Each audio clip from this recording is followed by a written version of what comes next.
Hello, hello, everybody. Welcome. It is time for another episode of Citizen Central. Now, we've had a couple of these shows already. We're on episode 8 now, and it's usually like a monthly podcast I like to do with a few of the other creators from around the community where we talk about sort of the bigger topics in Star Citizen. And the last couple of times we've done this, we've had some audio problems. So, what I'm hoping today is that when these people start to talk, everybody who's in the live stream can hear them, because if that is not the way things go, I might break something. Now, I'd like to introduce my guests today, and I really hope everyone says they can hear them. AstroPub, let's start with yourself. Thank you for coming today. Who are you, and what do you do?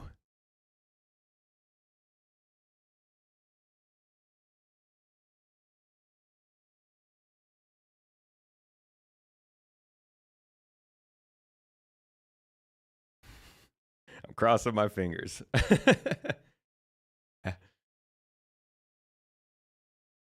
No audio. Okay, that's great. Hold on, guys. I've got an emergency. I'm gonna break OBS. That's what it's gonna be. I got an emergency solution here. Give me one more try. Go ahead. There's music in the background now, but that's muted on OBS. But now. for you, it should be in mid. No, I can hear myself on the stream, so I know it works. All right. Cool. Let's already a big shout out to Mrs. Tomato. Sorry about the editing you're gonna have to do to save this one, but let's start over. AstroPub, welcome to the show. Thank you for coming. Who are you, and what do you do? My name is Paul Berserker One Batman Shelley, your humble host and space bartender at the AstroPub, and your professor on the Astrohistorian. I do mostly Star Citizen content.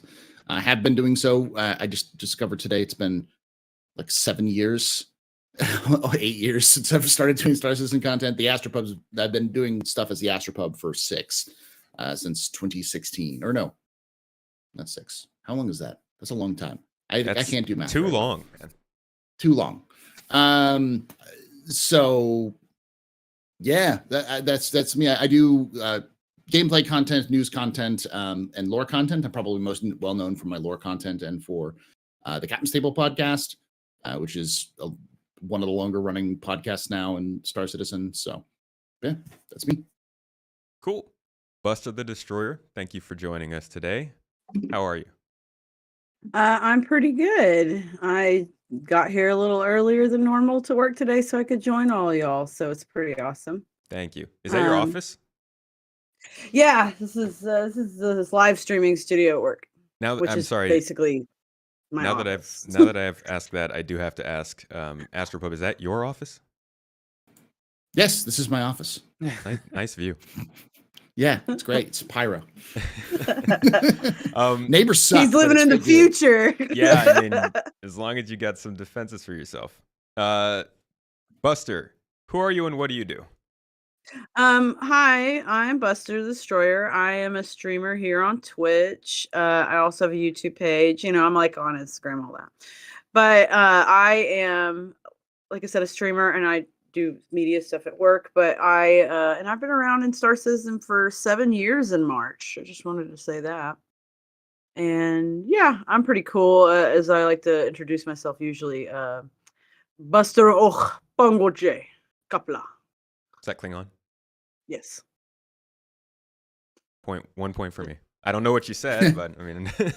Well, if you ever want to introduce, or this is a lesson I always give to every time I do something like this. If you ever want to introduce yourself in Klingon, you just say, you know, in the case of Paul, he would say, Paul, Pongo-J. So there you go. That's, you say your name and then Pongo-J. That's how you say my name is. I've heard my friend make that sound getting up from the couch one time. I'm sure. I'm going to say now that Buster's now going to have to be the premier expert on Van Duel language when that comes out. Lord. Look, I've only got room for one fictional language in my life, and it's Klingon.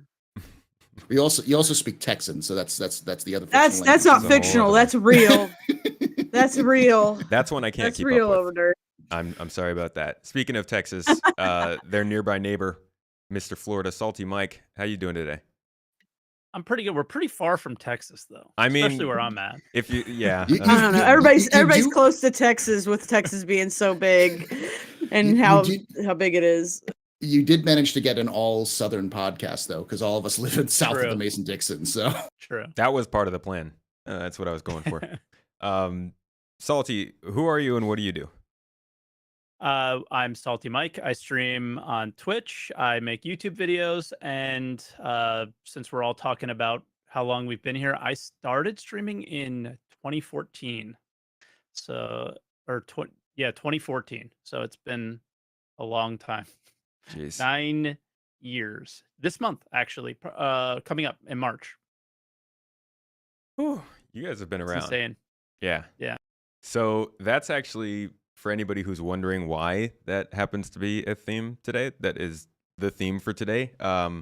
I was looking for YouTube creators who were covering the game back before 3.0 as well as now, because I would like to have a sort of look into how those two different things might be similar. So as most of you know, we've been waiting for 4.0 for a really long time. But hopefully it is within, let's say it just like always, the next 2 years. And these folks have been around for the last time we went through this. So I wanted to just have a conversation, sit back and talk about kind of what it was like before when the game changed from 2.6 to 3.0 and that big change in what it might be like this time with whatever update we're on with 4.0. So let's start off with, I guess, the obvious starting point. You guys remember the game pre 3.0? What was it? What was the what was the gist of it? Like, how do you guys remember it playing?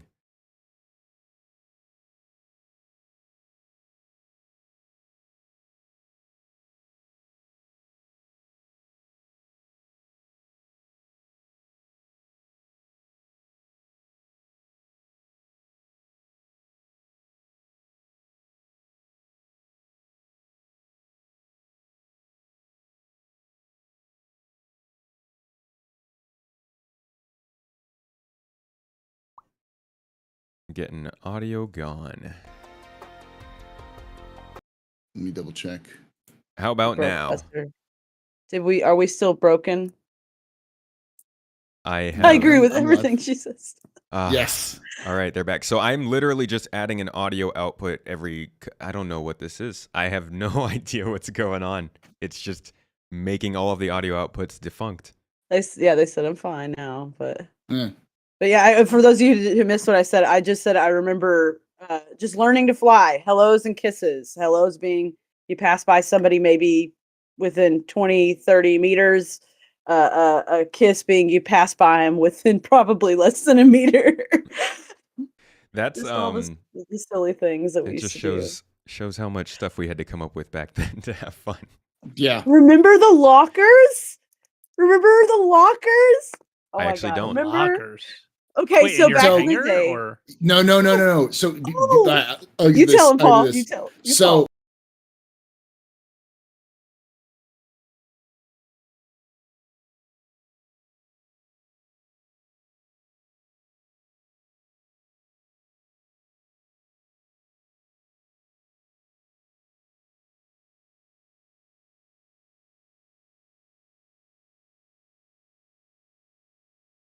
actually click equip your to equip your suit before you left the any location. They were like right next So- to the airlocks.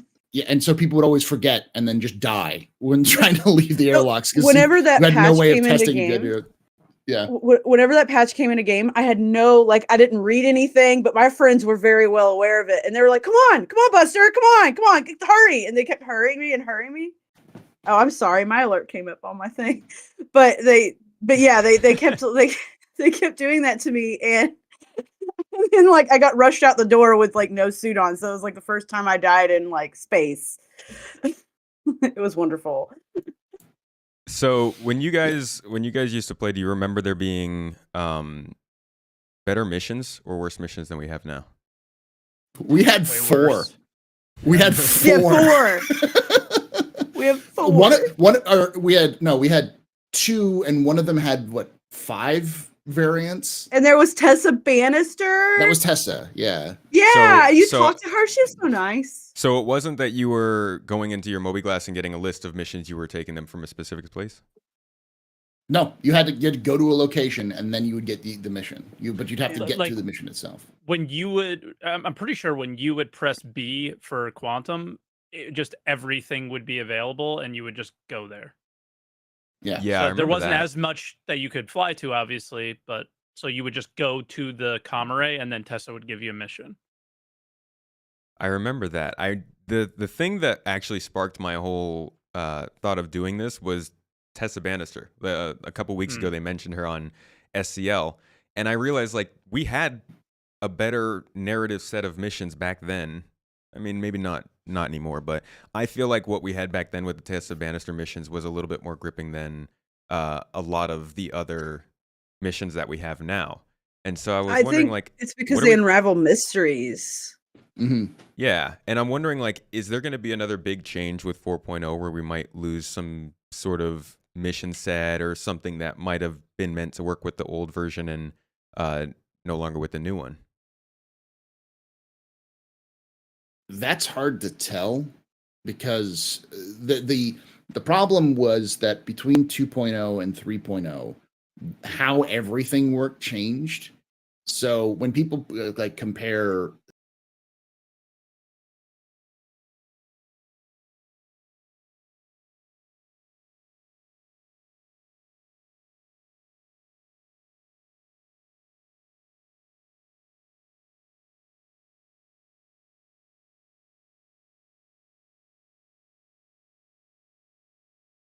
I know I'm trying to figure this out while we're going. It's not OBS. no, because it's not an OBS. Okay. It's not an OBS issue. Sorry. Yeah, it's something that's been happening. Yeah. Back. It's back. All right, go Yeah, ahead, Paul. It's back. Okay. It's just going to be a So- problem in editing. Yeah, just keep going back and forth. It'll be The fine on the problem- recording, right? I mean, it's no, just, the- just the the- stream. The problem is now all of your audios are on every single track, so we can't edit my voice or anything else separately Oh. anymore. Yeah, it won't work unless I have your audio on every single track that's transmitting. So that's how we'll have to do it. Oh, Sorry, Mrs. Tomato, okay. and everybody listening to this afterward. We'll fix it. It'll be fixed eventually. Yeah, I won't worry about Um, that. Let's keep going. But all right, so the concept was that the issue was the difference between 2.6 and 3.0 was a fundamental change in how the game worked and in terms of how it was built. Right. So at least according to CIG, they had to completely rewrite the mission system for that change. And the change is that change would be more fundamental, between 3.17 and 3.18 is more of that kind of change because of how the PES system. So I hope we don't have to see that with 4.0 because 4.0, as far as I understand, is just going to be server meshing. Maybe we don't know at this point. yeah, But the fundamental change that'll happen, if it does happen, will be around the dynamic mission system. And I think that's the more question of when that comes in, if we're going to see those sorts of mission changes. But yeah, I don't know. Yeah, I think I'm pretty much in agreement with you there in terms of missions. Like the difference between 2.6 and 3.0 are insanely huge than from 3.18, 3.19, 3.20, 3.20, however many patches we'll have before 4.0. yeah, They won't be as wildly different. Like all the missions that we have will still be there. They'll add more with whatever's in Pyro, and I just think the similarities are outside of the game instead of in the game.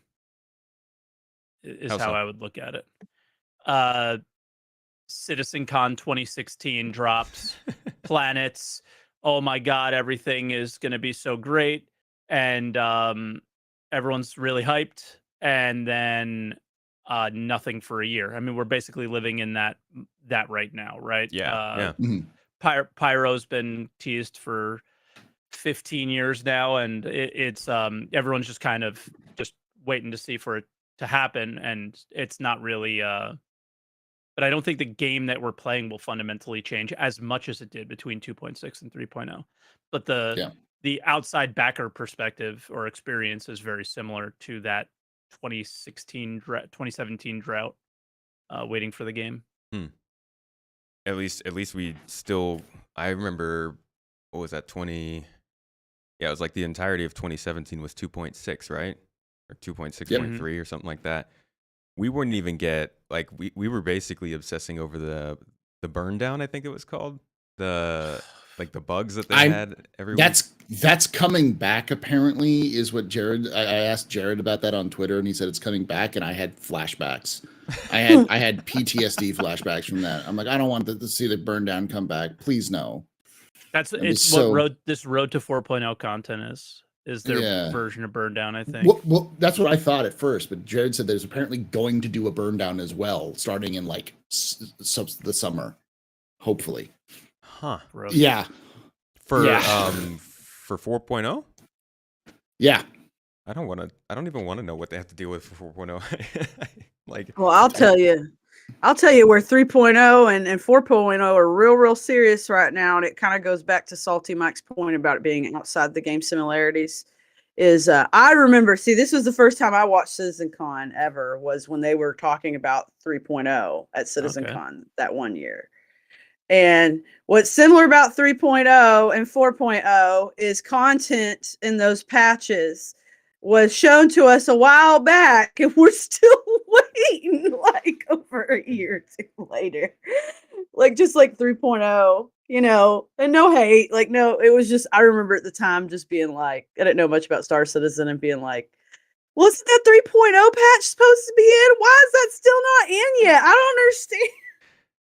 Yeah, I remember I wasn't really that into Star Citizen until I think, I want to say like late 2016. So I came on like the tail end of the wait for 3.0, and I remember that last year still was just, yeah, that wasn't fun. For those who are wondering, by the way, they dropped Star Marine. At least we had Star Marine. Yeah. For those who are wondering, the burn down was CIG basically taking track of all of the major bugs that were blocking them from dropping the 3.0 patch and giving them a status on it was like a bar graph or something that they would put. Well, you guys probably remember it better. What was the burn down? They did a weekly inside Star Citizen. Basically, it was around the verse, but it was going to each studio and saying what they were working on to get 3.0 live. So we got to see like the go no go meetings, and they would say like what's still wrong and that kind of stuff, and you'd have like Chris Roberts and teams looking at like, well, what's going on? Why is this happening? I think that was the famous quote where it's like, yeah, we know it's broken. No shit. Yeah, I was just about to say that. That was that quote was from that, God, yeah, that one is bad. That was I didn't. Yeah. Oof. So, Buster, you mentioned CitizenCon, and I think that's actually a pretty good topic to talk about at the same time as 3.0 is where we are with 4.0. You guys remember what was going on with CitizenCon back then? In 2016? I just remember 2017. I just remember a CitizenCon with a lot of German folk being real excited. That's the earliest CitizenCon I remember watching. I've seen that CitizenCon far too many times at this point. It hurts so much. The same amount every time. And they're all standing up too. Like there was no chairs. Chris Roberts. Mike, how do you remember it? Farming. Who would have known farming so excited coming in 3.3? You pulled up a picture. You pulled up a picture, didn't you? I'm trying to grab it right now. What? Oh my goodness. Wait. This was the one in LA. The last time was in LA, right? Yeah. Yep. This is the one that you and I went to. They were there live. Somebody's asking if that's the one that Bad News Baron asked his girlfriend to get engaged. No, that was 2018. No, that was in Austin. Yeah, I remember that because that was like my first year of true streaming. Yeah, that was. That was also the Band of Birchman was coming. Right. Yes. And then there was like, it was going to be 3.1, 3.2, 3.3, and then 4.0, I think. No, they didn't even have 4.0, I don't think. I think 4.0 was labeled as like beta or something like that. There was no 4.0 listed as far as I remember. 3.3 was the last thing, and then they talked about Squadron 42. 42, yeah. So my that's goodness. how about we how about we compare how the This is- Citizen Con is now compared to that. Better All right, lighting. You want me to tell you how bad it was in 2016? Because Mike will remember this. They delayed us from entering the building for like an hour, and it was one of the hotter days in October. So it was like over 100 degrees Fahrenheit. We were just stuck outside waiting for them to let us in. We found out later that they like canceled a planned Squadron 42 like playthrough that they were going to do in an hour before the event went live. Ooh. So they had nothing. So we They had just delayed y'all. yes. So I would have had like a hot dog stand on the ready, you know, and been Oh, yeah. like, just feed them for a while and keep them distracted with the hot Oh. dogs. it was even worse because we got a 30-minute expose on Spectrum, on what Yep. Spectrum was going to be. I That was remember the And it was replacement. just, yeah. Everyone was just Yeah. looking at each other like, what is happening? what is I- this? That's funny. See, I didn't have that context. I didn't Yeah. know that all happened. I thought that Spectrum thing was planned. No, it was, and the way they pitched it was basically it's Discord, but for the game. Right. Yeah. It's- Oh my And everyone was goodness. like, Yay! okay. But guess what? They also released the concept of the Polaris there. Are you guys Mhm. enjoying that ship? It's Yeah. going great. Yeah, that was yeah. So that Yeah. that is actually the way they introduced that felt really weird. I did like a Citizen Con video last year where I went back through all of the Citizen Cons and I was just going through them over and over again, and that was one of the parts that really stuck out to me. It's like, why introduce that ship right now? Like it was at some weird point in the show, and it felt really off. You can definitely tell that they learned a lot about that. I feel Yeah, like tw- I feel like 26 early just real quick to add to that. Like with Citizen Cons back then, I feel like sometimes like release like it's almost like they had like they would have things like that, like they didn't have things as much to talk about, or they had like all this pressure from the backers like usual, and maybe they like release these big ships or announce these big ships like the Polaris at some of these cons because they want like that thing, they want at least one thing for people to get like, oh yeah, that ship looks cool. You know what I mean? I can't think of, you know, a more 26 logical reason than that. Yeah, 2016 was just a bad year in general for Star Citizen. was 2016, the- 2017. That was Yeah. the everything that comes all the negative, like really, really negative Yeah. opinions that are held over CIG's head for all these years They originate there. came from this period, this Yes. slide, things like these. Chris got up there, they were cocky, they were Oh, yeah. they were, you know, on top They of the made world faux at this moment. Yeah. They made faux pas. Yeah, this is everybody will not let this die for Nope. them. And No matter, this was also no matter the how much better they are now, Yeah. this is what they'll always go back to. Yeah. Was Yeah, 2016 the it's year of the Christmas special too? yes, it Yes. was. hard to- I'm The last so Christmas happy I wasn't special. part of that. wait. Yeah. Wait. I was part of the good one. The It's a Christmas terrible- special was where Nobody people tell 'em. expected Squadron 42 stuff, right? No, it was worse. It was No. worse. It was If just so- So bad. Oh, if you don't so- know about so- the Christmas live stream, right, Tomato? All right. Okay. I do this as tradition. Okay. Yes. I watched the 2016 holiday live special just like anyone who is a Star Wars fan needs to watch the Star Wars holiday special, because to humble yourself before about your fandom, because this is it is one of the few videos that CIG has removed from They've their scrubbed. official. They scrubbed it from their official YouTube. It is completely gone. You can only find it in re-uploads. Yeah. Because- and Oh no! What was it? Come on. Oh, just it was a bad. disaster. It was just a bad live disaster. stream. It was a bad live Yeah. stream. It was clearly I like think I remember it- this. it Was was it like an super delayed? early. No, It No. was I'm- so no. broken. It was no. It's literally But we just got the live this. stream is just bad. Like Oh it's, yeah, that picture. it's awkward. It's so awkward. it's like they were trying to do a thing, and not all the parts and pieces worked the way they needed, So know, this and was not just your general CIG kind of skit, putting on, and interacting with the community. It's just they just didn't do a very it good was job with it. supposed to be a It was fun, cute thing, worse. and it with some information, but the fun, cute just was like awkward and very strange. Okay. I feel like what I would suggest, you need to watch this with your community at some point. Like, sit down on this live stream That's and funny. watch it with your family. all right, I'll have to get a I link. think relying on some of the devs to be a bit more personable on camera, it was like leaning on them more than they do now, because now like it's really guided for the way it's structured, all the content. It's really guided where somebody on the content team really guides them. I think at the time the content team wasn't that big. I think it was just like maybe Jared and like two or three guys. They took it off the YouTube channel. Yeah, we'll definitely give that a Yeah. watch sometime soon. Anyway, I have the this is- link right here if anyone Linked in the show notes, guys. This Get your is eggnog out.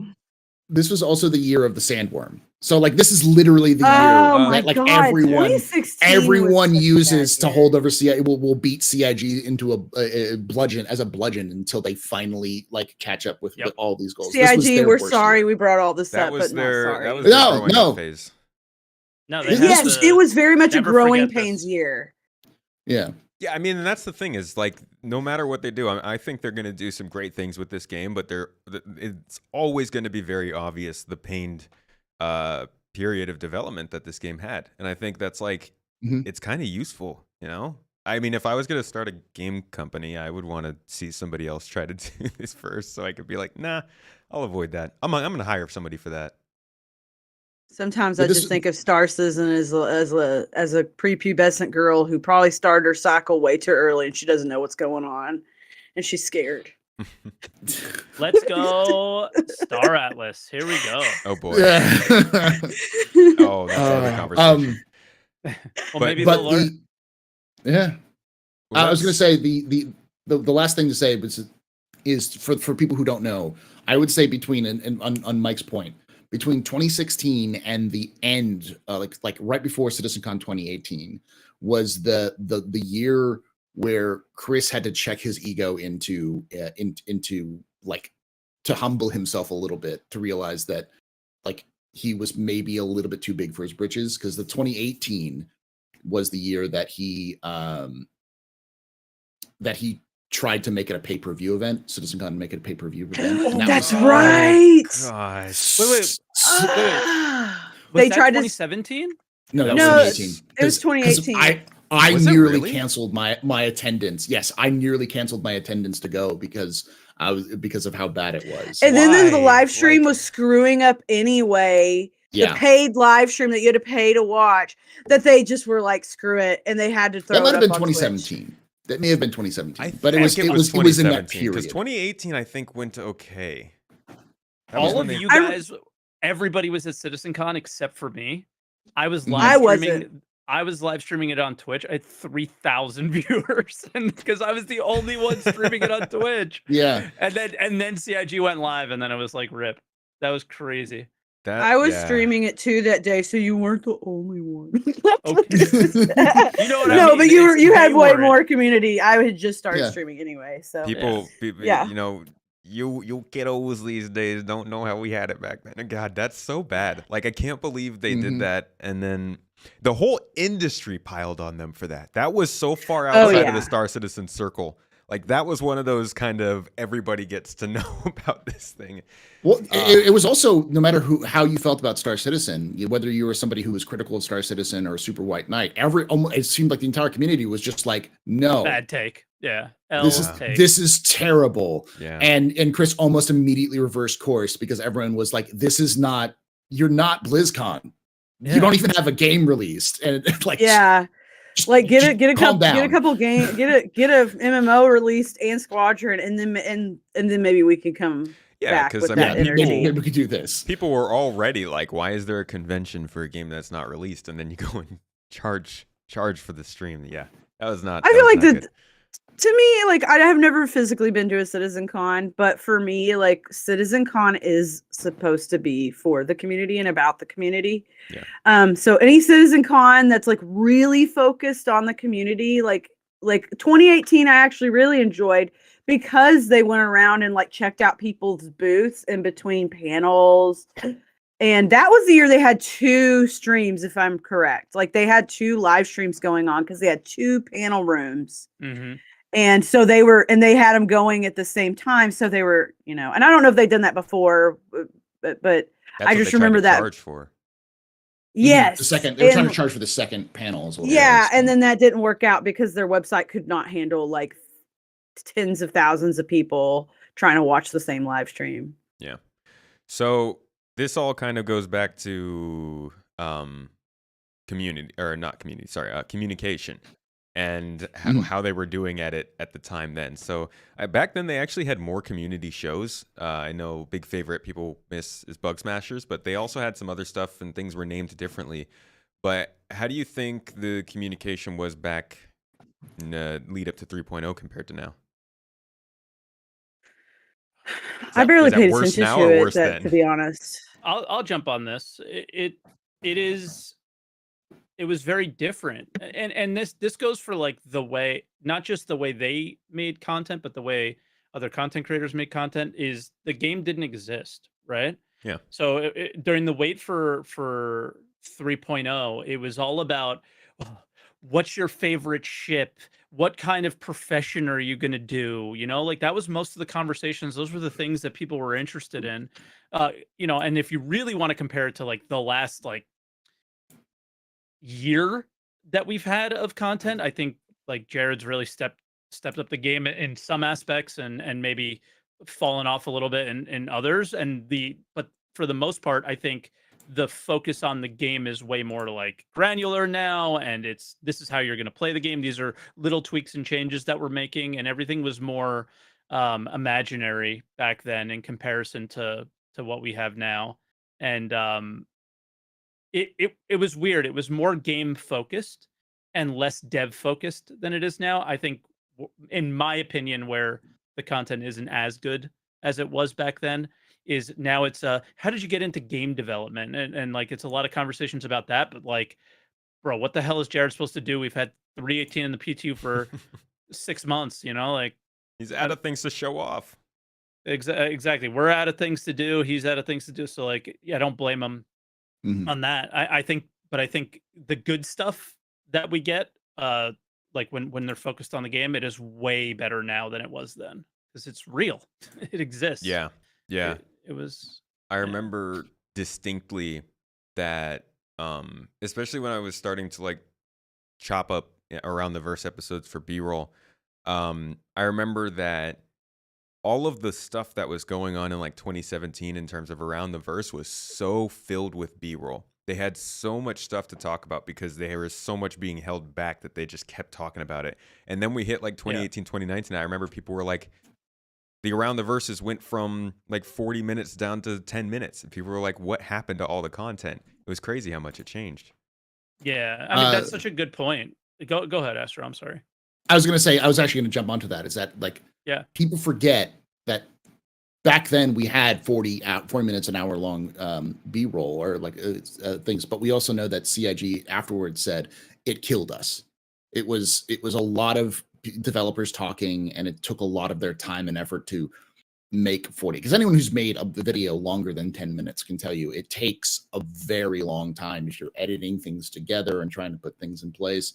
And what I remember distinctly was it was a lot of developers talking, not a lot of like necessarily videos. It was just a lot of developers talking. And it was like it was like the office leads, right?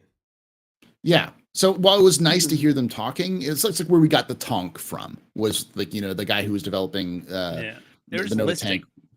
Yeah. It was just talking. It was basically stuff you could do if you read it, sort of thing.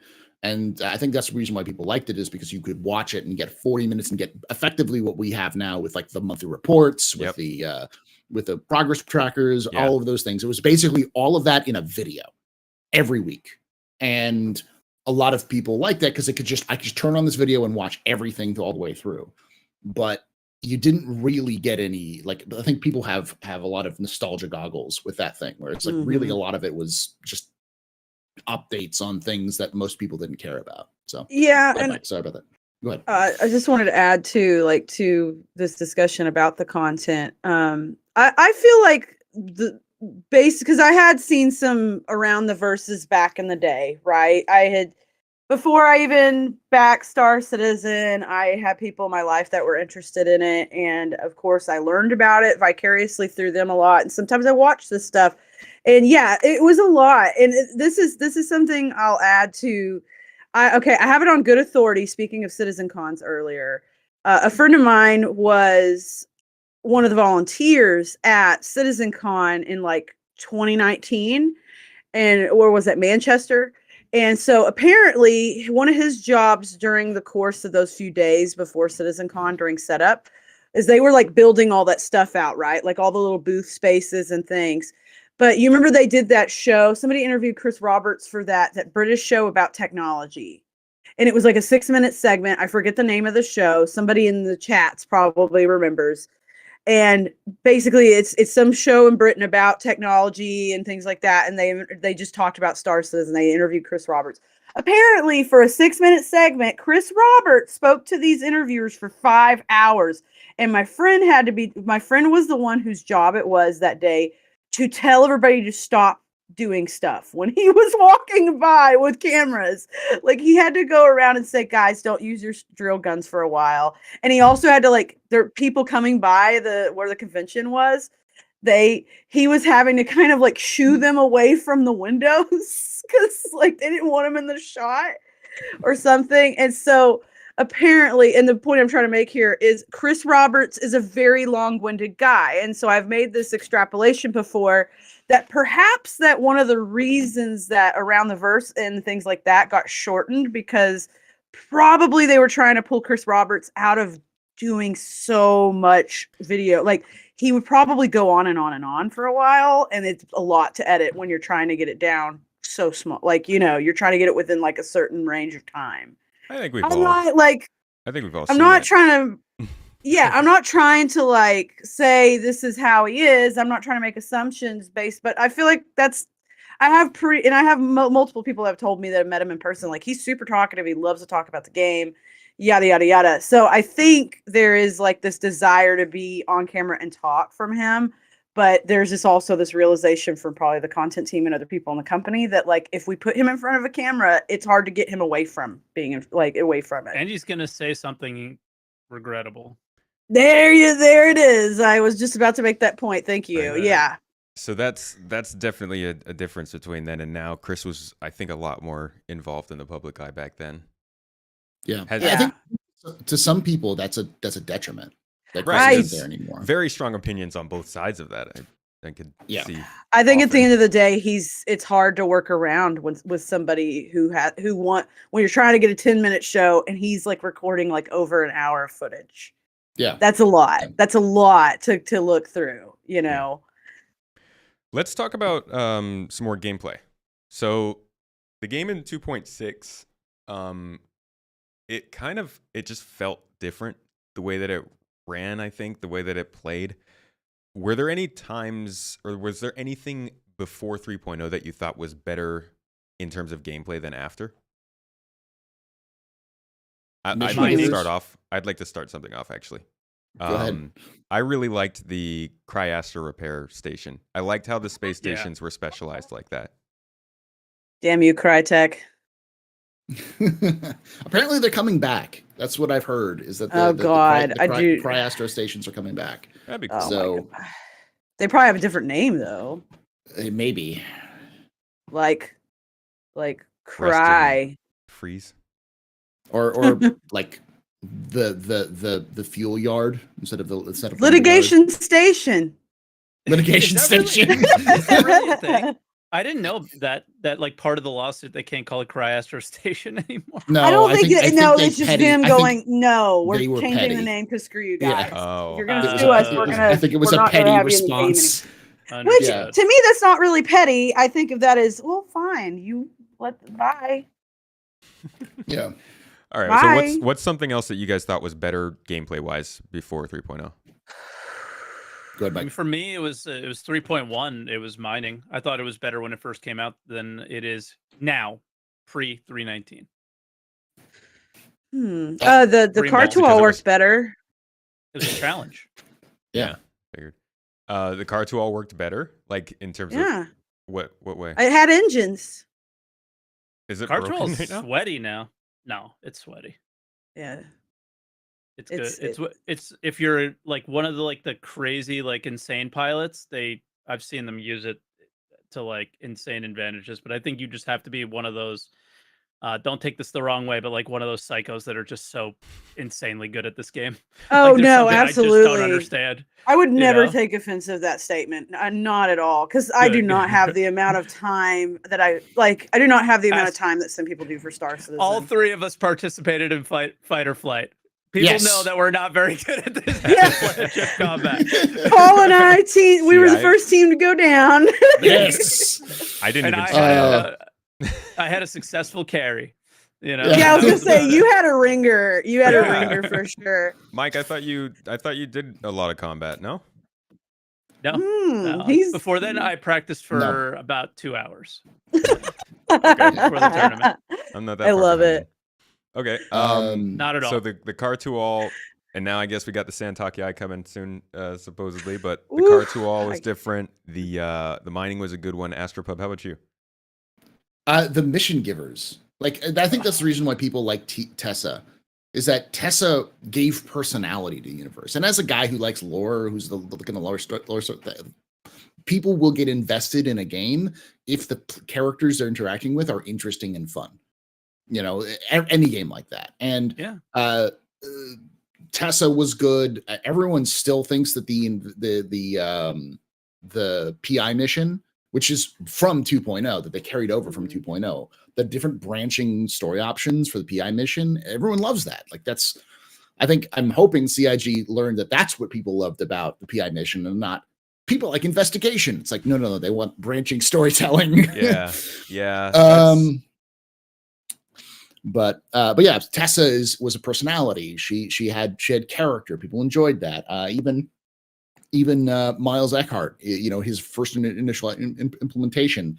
Rock Mommy from Nyx. I always forget Recco Battaglia.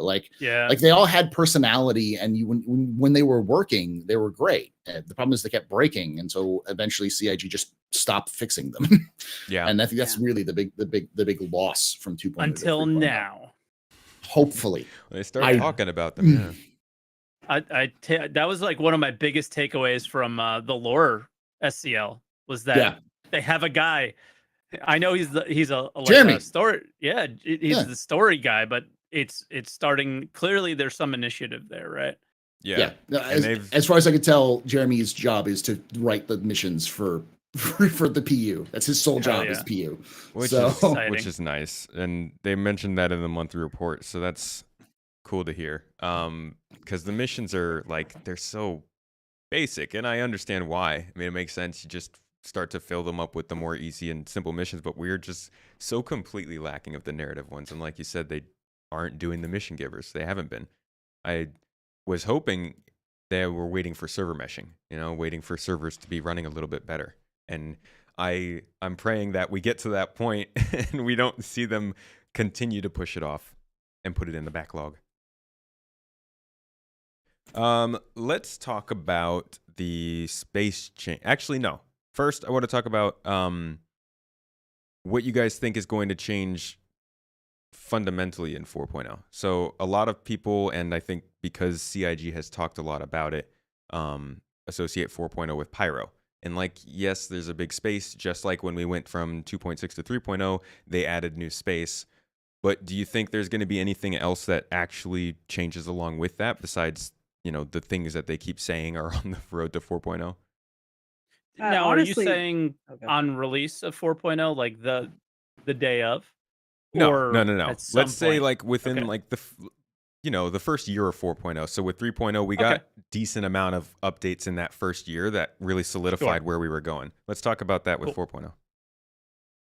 Go ahead, Buster. I'm sorry. Oh, no, you're just fine. I was just gonna say that I think one of the things that's really gonna shift is more of the people playing it. I think because of the new open space, there's gonna be a lot more like the traffic is gonna change a lot, right? I mean, I'm wondering how that's going to play out. How is the traffic going to shift gameplay overall, emergent gameplay overall? Like, are there going to be less people in Stanton? Is it going to be easier for a miner to get around in Stanton and go mine or salvage or whatever? Or is it going to be harder because of this, that, and this? Or is Pyro going to create or are people really going to stay out of Pyro like once they get a gander at it? I think the not necessarily the trade routes, but just the almost like the movement of the players is going to shift naturally because of the added place, but also how's it going to influence the way they play because of more people maybe that are into PvP being absent from Stanton. That actually makes me wonder, do you guys remember kind of how was the reaction when they brought in, so they brought in 3.0, and I don't think they added a planet until 3.35, but let's say before that, when they just brought in that initial burst of new moons, how long did that excitement last? Do you guys remember people continuously going to the moons, or did people get kind of over it pretty quickly? I'll tell you, 3.5 for me was about the female model. I could give a shit about the moons.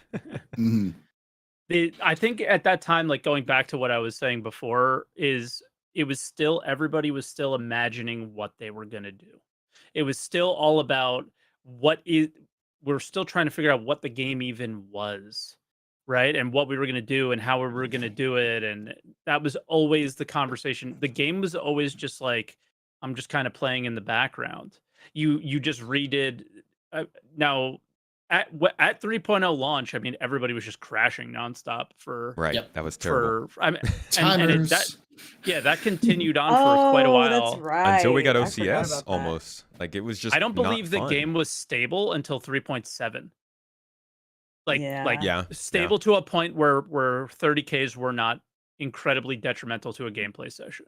Yeah. Right. So nobody was playing the game like the way they do now. Right. You start a session and you play, and you can go for a period of time that is a long play session. Like, CR's talked about it in videos and his letters and stuff, right? Like people are also playing long playing sessions. It's just different now. In comparison to then. It was always just like it was just everything was just imaginary at that point.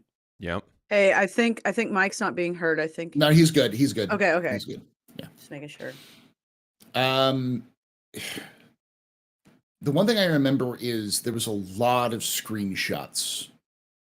The joke of Star Citizen being a screenshot simulator came from the 3.0 era, the very early 3.0 era, because we had because that was really because the FPS was the FPS was garbage. Like God, yeah. Like you think FPS is bad now? I've heard people like, I get 30 FPS, I'm bad. It's bad, and maybe I'm just like a salty old man now, and I'm just be like, you don't understand what it was like. No, it was like I constantly get less than 10 frames for like 12 was good. Yeah, 12 was good. Like 20 was amazing. We got client side OCS. It was. I remember just reliably getting single digit frames. It was so bad. And that's why I think like Mike's right when it comes to like still a lot of like what will this game become, because the game existed but no one played the game, not like a game. They played it more like as an interesting concept where they'll explore the sandbox. Exactly. It was something like, whoa, this is really cool. I'm really excited to try this one day. I'm gonna be. And now you have med runners and our version of the fuel rats right now. Like people are legitimately playing the game in a real way, and back then none of that existed, right? It was so different. Ironically, I think the first real time this game started kicking off as a game was the Jumptown Wars during that era. The best time of all time. Oof. Yes, but that was well after. That was a year or two after the launch of 3.0. I think it was like 3. That was like 3.8, right? 3.9, 5, 3.7. Yeah, it was. It was that early. It was it was after it was 3.8. Then I remember there was a patch, and I think Mike's right on this one. It was like 3.7. It was like 3.7.1, where suddenly So stable. yeah, The the best 3K patch. stopped So stable. happening. We got 30 FPS per game. It was like it was a game suddenly. Mhm. And then there was the same patch they allowed caves. us to purchase. Yeah, and caves. And they allowed us to purchase that, or a little earlier, they allowed us to purchase ships.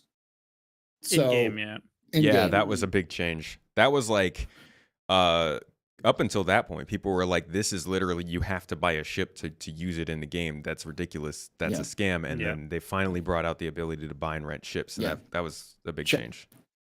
Chat's telling me it's 3.4 or 3.5, but I think if there was an OCS release in like 3.5, I think, and then that helped stabilize the game a little bit. And then you had the jump down, and then 3.7 kind of. I think it was some sort of. It's been an incremental patch cycle, and I do Right. remember back then the big difference was, and this was a 2.0 and a 3.0 thing, which was every other patch was good. So like you'd have one patch which would be new content, but it was dog performance, terrible performance. Yeah. And then the patch after that, they improved the performance, they didn't add anything. And so people would just play the game, the patch after everything was added, because that was when CIG would sit down and actually optimize their code. So Yep, I remember that the cycle. You guys remember the picture that would go around on like Reddit, the yearly Mhm. cycle Still of the Star does. Citizen community? Still does. Yeah. Still does.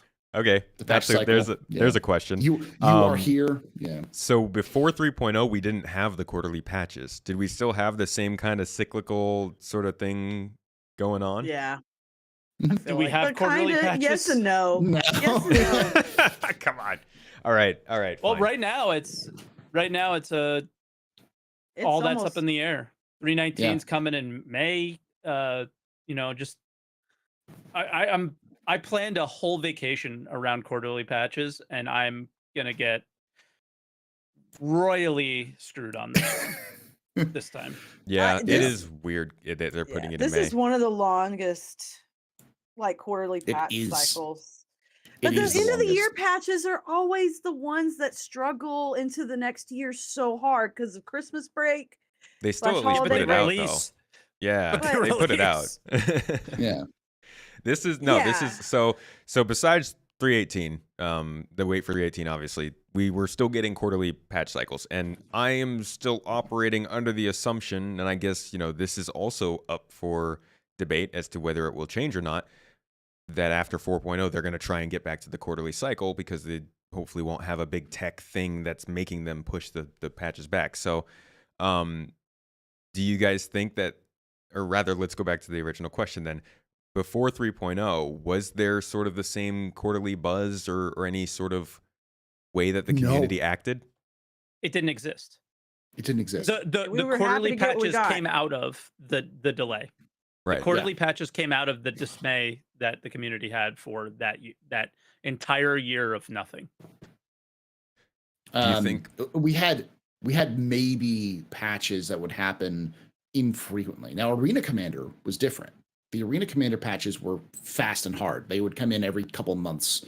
We had like 1.0 release. We had 0.8, and then 1.0 released 2 months later, and then 1.1 released like a month or two later, and then 1.2 released a month or two later, and then like 1.3 was right before CitizenCon, and that's when they announced 2.0. When did we And get that the was the Delta 2.0. patcher? That was like a big change. wasn't that with 3.0? Delta patch was 3.0. It was 3.0. Yeah. Okay. That was nice. Because I remember I didn't want to play the game before that. Yeah. I think it was like every time you updated the game, it downloaded the whole thing all over again or something like that. Yeah, that was 70 gigs or whatever every Yeah. single time. And I imagine that was terrible for them. I think they've commented on that. There Very was just costly. so much. Yeah, it's a crazy amount of data. Okay, so considering the way that the updates changed then because of how the community was reacting back then, do you guys think they'll make any updates with how they're doing it after 4.0? I think we're already there. I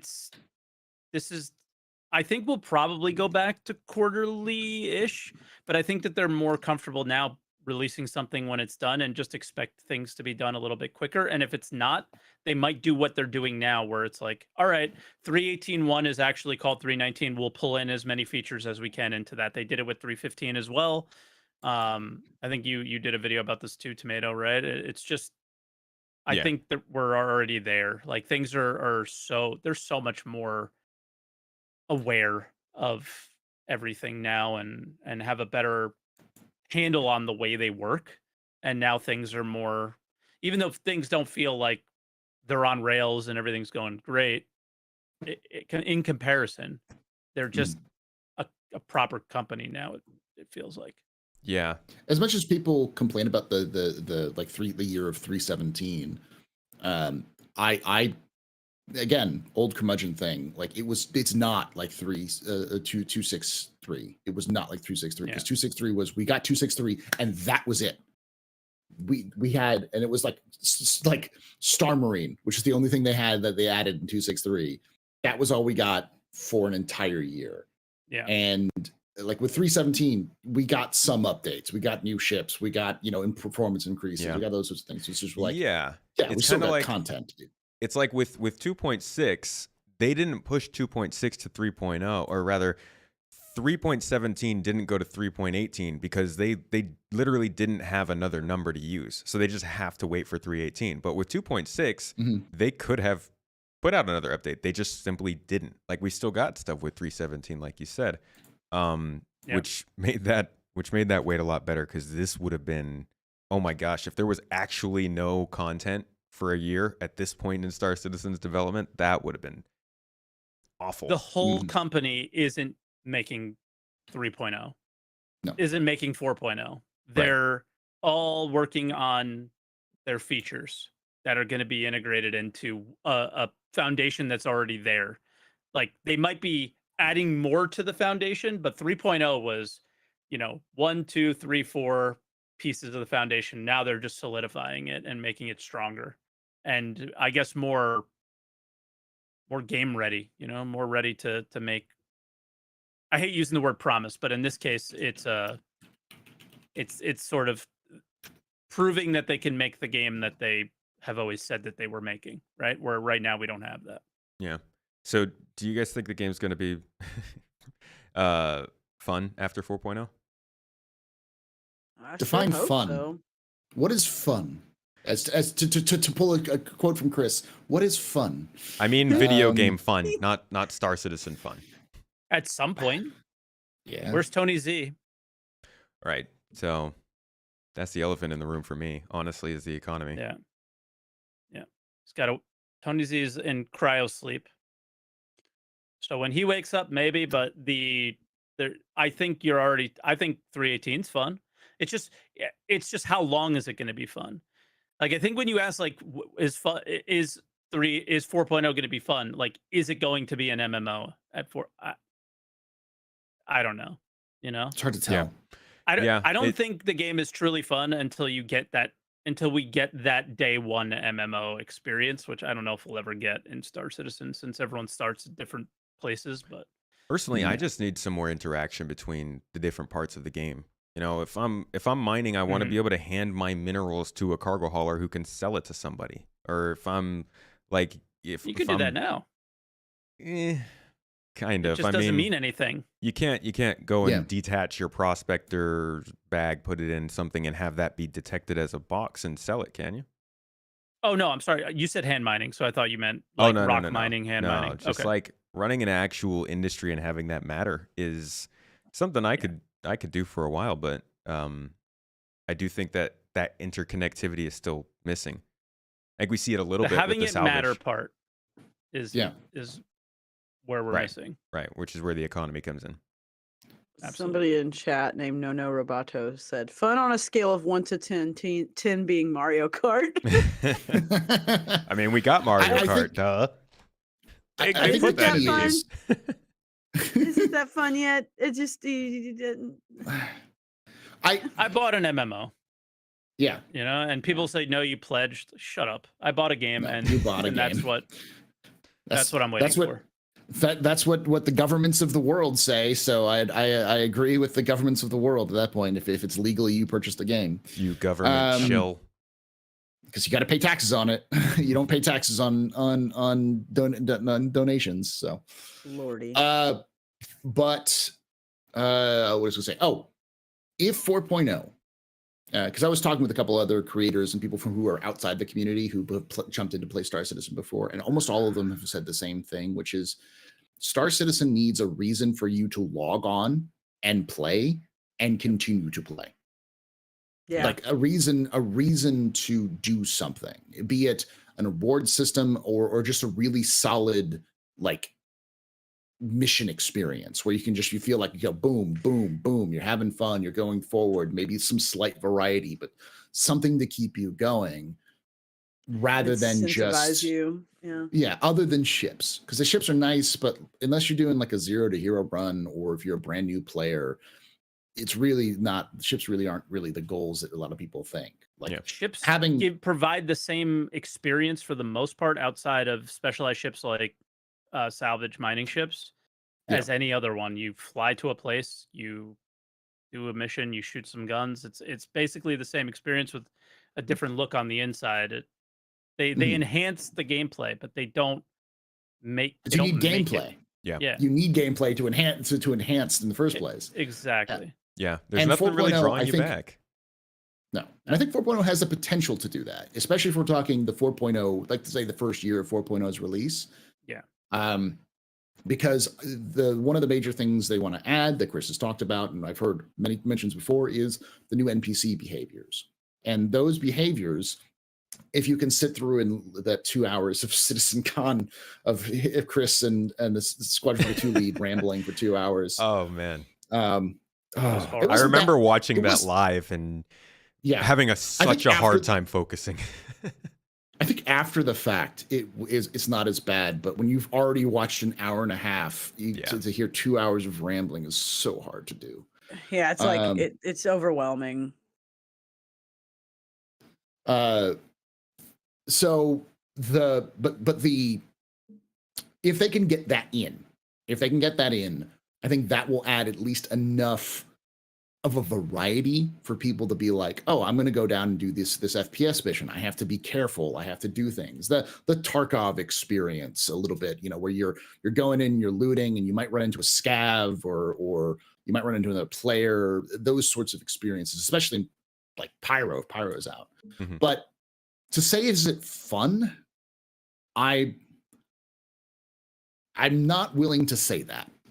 Because I don't think I don't know if Star Citizen will ever be fun in the way that most people say fun. I think it can be engaging, but engaging isn't like Mario Kart. It's not like COD Warzone or something like that. Engaging is like a survival sim experience or Yeah, I don't got any making shells to throw progress. in Star Citizen. Yeah, exactly. So Okay. Last question I want to ask then, and then after that, we're going to go ahead and wrap this podcast up. But stick around because we're going to do a little Q&A session with these folks. If you haven't seen it, Mrs. Tomato's been dropping the link in chat if you guys want to ask. A little live Q&A that we'll post as a separate video after. But the last thing I want to talk about is,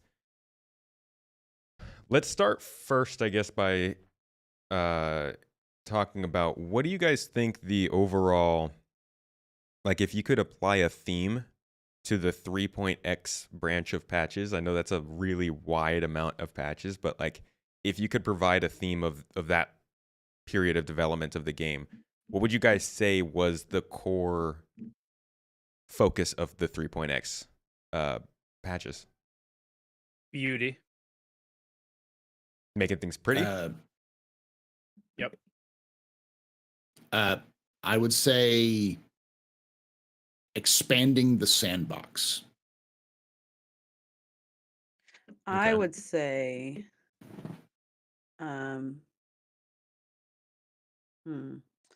I would say style. Okay. So generally, Mike and Destroyer, you guys are talking about like the way that they enhance the way the game looks, basically. It was such a focus, right? Mhm. Like Yeah. like Gas clouds, look at planet the tech, like that kind of we're stuff. all we just had a conversation of like if the game will be fun or not because it's lacking Yeah. so much Right. on the gameplay side. But what draws everybody in is like, wow, I really want to play a game in this world. So maybe you could say in a way like world building, maybe, right? Mhm. But Uh-huh. not lore building, but No. but like the AstroPub would actual never worlds, accept that. not story building, like the actual worlds. Still Yeah. no? Yeah. No, Yeah, like actually, the yes. foundation of the Yeah. planets and like For Yeah, what exactly. for Yeah. me, the reason I say style is I totally agree with everything Mike just said. So I think style encompasses that, but style also encompasses like the style of what they're trying to achieve as a company too. Um, to me, style, like what their style is to create their own tech that works for their game that they could make a lot of profit off of one day, selling to other game companies, and of course expanding upon that to continue. But like it's almost like style, the more appropriate word would be like um maybe something more like foundation, because but I guess in my mind I was thinking of physical, like the way it looks, but also the style in which it's presented, Okay. Yeah, I think they including the did. content, like top down content, the actual building of the game, and the game itself and the content. But when I say content, I mean like even the way they present to us as a community has made a stylistic change in the last 4 years. Yeah, they've gotten so much better at presenting themselves. Well, it's because Through video Jared, like, content, text it's because content. Jared has an iron fist. Like I've heard multiple people in that company say, they may have certain personal feelings about him, but they always say he's the perfect person for the job he does. Nobody should be doing that but him. Mm. If he left, it would fall apart, I feel like. They'd have no idea what to do. I don't know. Like, I think his team would be okay, but they would still have to have a fearless face man. Who would present, right? And Yeah. and I think everybody knows Jared puts in endless hours, so who would be willing to do that? You got to Well, find that's his somebody own as fault. dedicated. Yeah, that's his own That's fault, his- but at the same time, like that's the results that we have is because of that, right? Yeah. So like who also would be willing to put in that kind of time? That's true. I don't know too many people. Yeah. And his knowledge of both the game and the community it's going to be hard to find for somebody who wants to do that. Yep. Yeah. So the obvious second part of this question, if we're talking about kind of what 3.0 did and the 3.x branch of patches, obviously is then not necessarily what you think they're going to do with the 4.x branch of branches. Patch of branches? We're going to go with that. But what do you hope that they do with that? Let's just hypothetically say, God, I'm going to get burned for this. Let's hypothetically say that they have 4.0 to 4.10. What would you want to see them do with those 10 updates?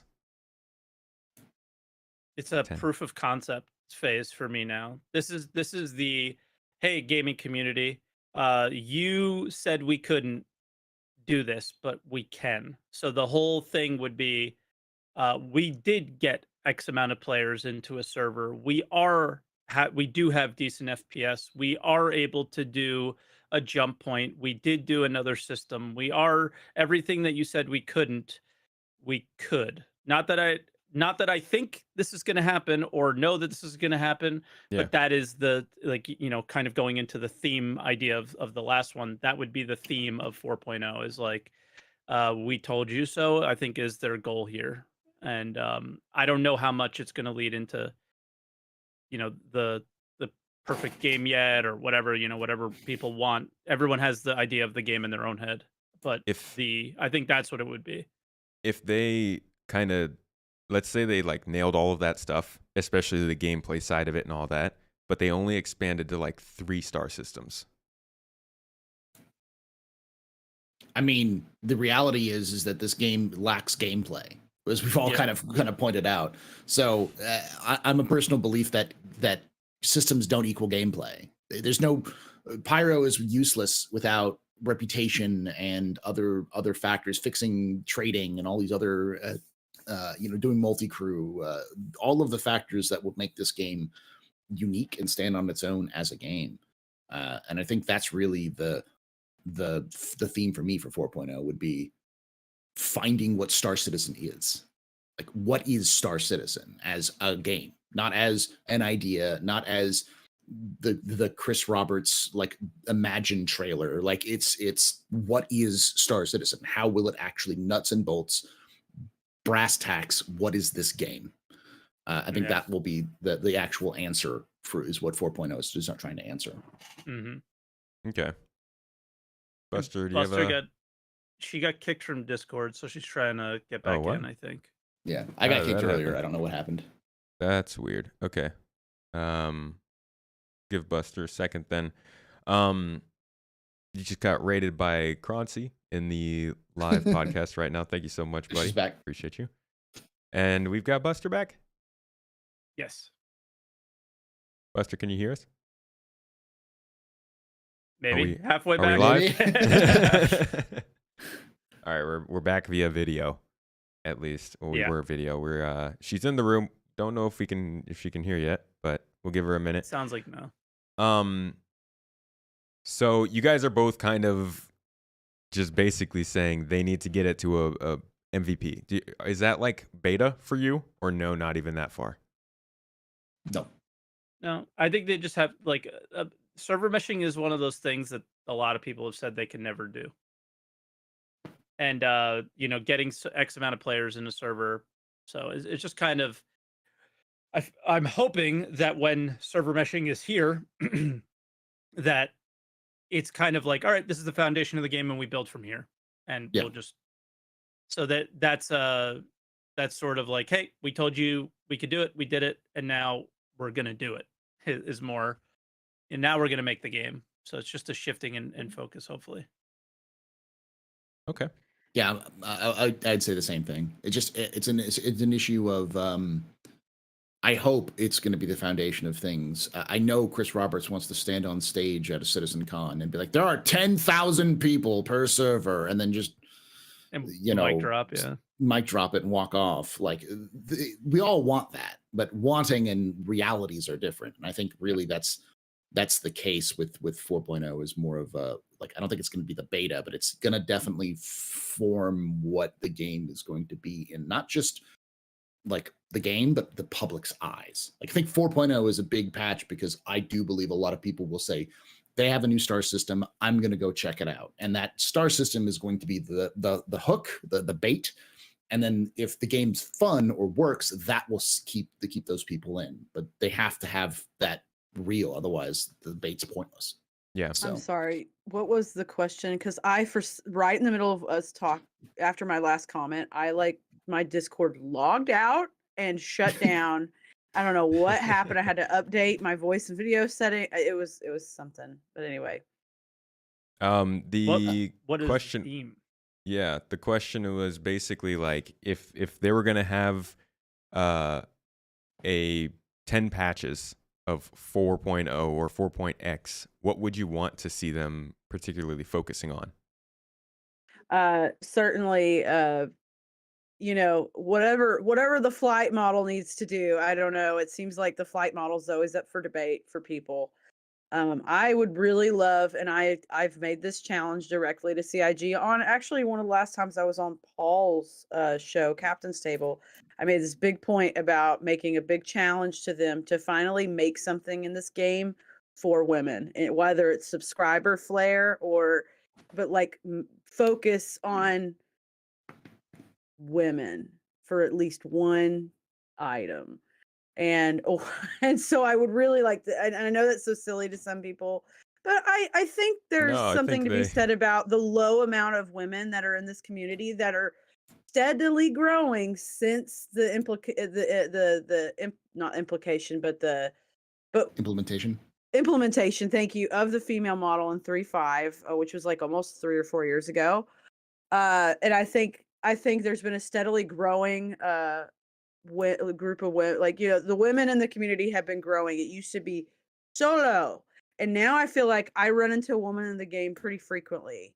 Yeah. And so I think that's important, whether people think that's important or not. If they get upset about it on comments or whatever, that's more of a you problem than it's a me problem. Sorry. No, You're they've just saying definitely what's been important to you, right? Like, Yeah. what the heck? But they've Who been cares what- pretty slow on that stuff in the past. I remember Yeah, with it's a the female slow- model, I there was a remember- lot of delays. When I started playing, when I started streaming Star Citizen, especially, I felt like I was one of the only women in the category for like a good 6 to 9 month period.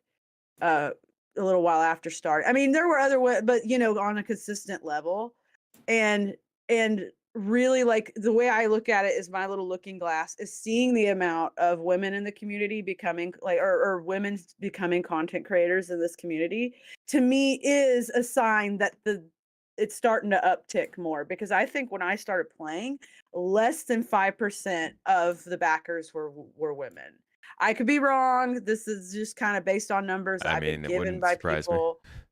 But I think we're probably almost at a 10% now. We might just be close to being 10% of the community. And again, I know it's silly to some people, but it really matters to some people to like, including myself, to like have options for like to appeal to us as a gender, and to draw us in because we're safer in numbers. I And mean, go ahead. oh, go ahead. No, I want to hear.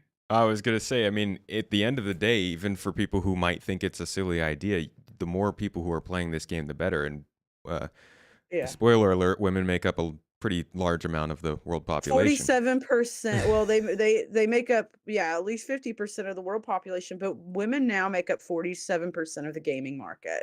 Now, a lot of people say, well, that's a lot of mobile games. No, that's complete No. BS. Yeah, When I Thank was that's at you. when I yeah. was at Gamescom, I think it might be a little bit more of an American thing where less women are in those communities. But when I was in Gamescom in Germany, it was literally 50-50 girls and Yeah. guys at that event. That was a like I was like, whoa, that's crazy. I think Yeah, just like you America look might at be a little bit Europe and behind on that. Asia, like my Yeah. gosh. It's Also, really MMO crazy how much it's split up. Yeah. MMOs are the biggest market for women in the gaming industry. Like Yeah. it is almost 50-50 for MMOs. And a lot of that has to do with things that men and women want, which is customization. It's Yeah. social media. An MMO is just social media with a video game attached to it. Is all it is. Yeah. Because you want to make who you are, display who you are. You want to have some sort of character about you. You want to make yourself unique and what makes you cool. Fashion is always the end game with MMOs. And CIG, I will say CIG has been very hesitant to do anything like that, especially with, female character models and stuff Well, like and that. it's because and I'm sorry, and I know I'm preaching to the choir when I say this to the people watching, but the community can get then the gaming community overall can get so toxic to women. I mean, I've been seeing all these videos of men going into COD servers and like having voice modulators as women. Now, I'll say in this community, I've rarely felt creeped out, and I think the ones that try to creep me out learn real fast that I am the one. I'm gonna creep you, okay? Mm-mm.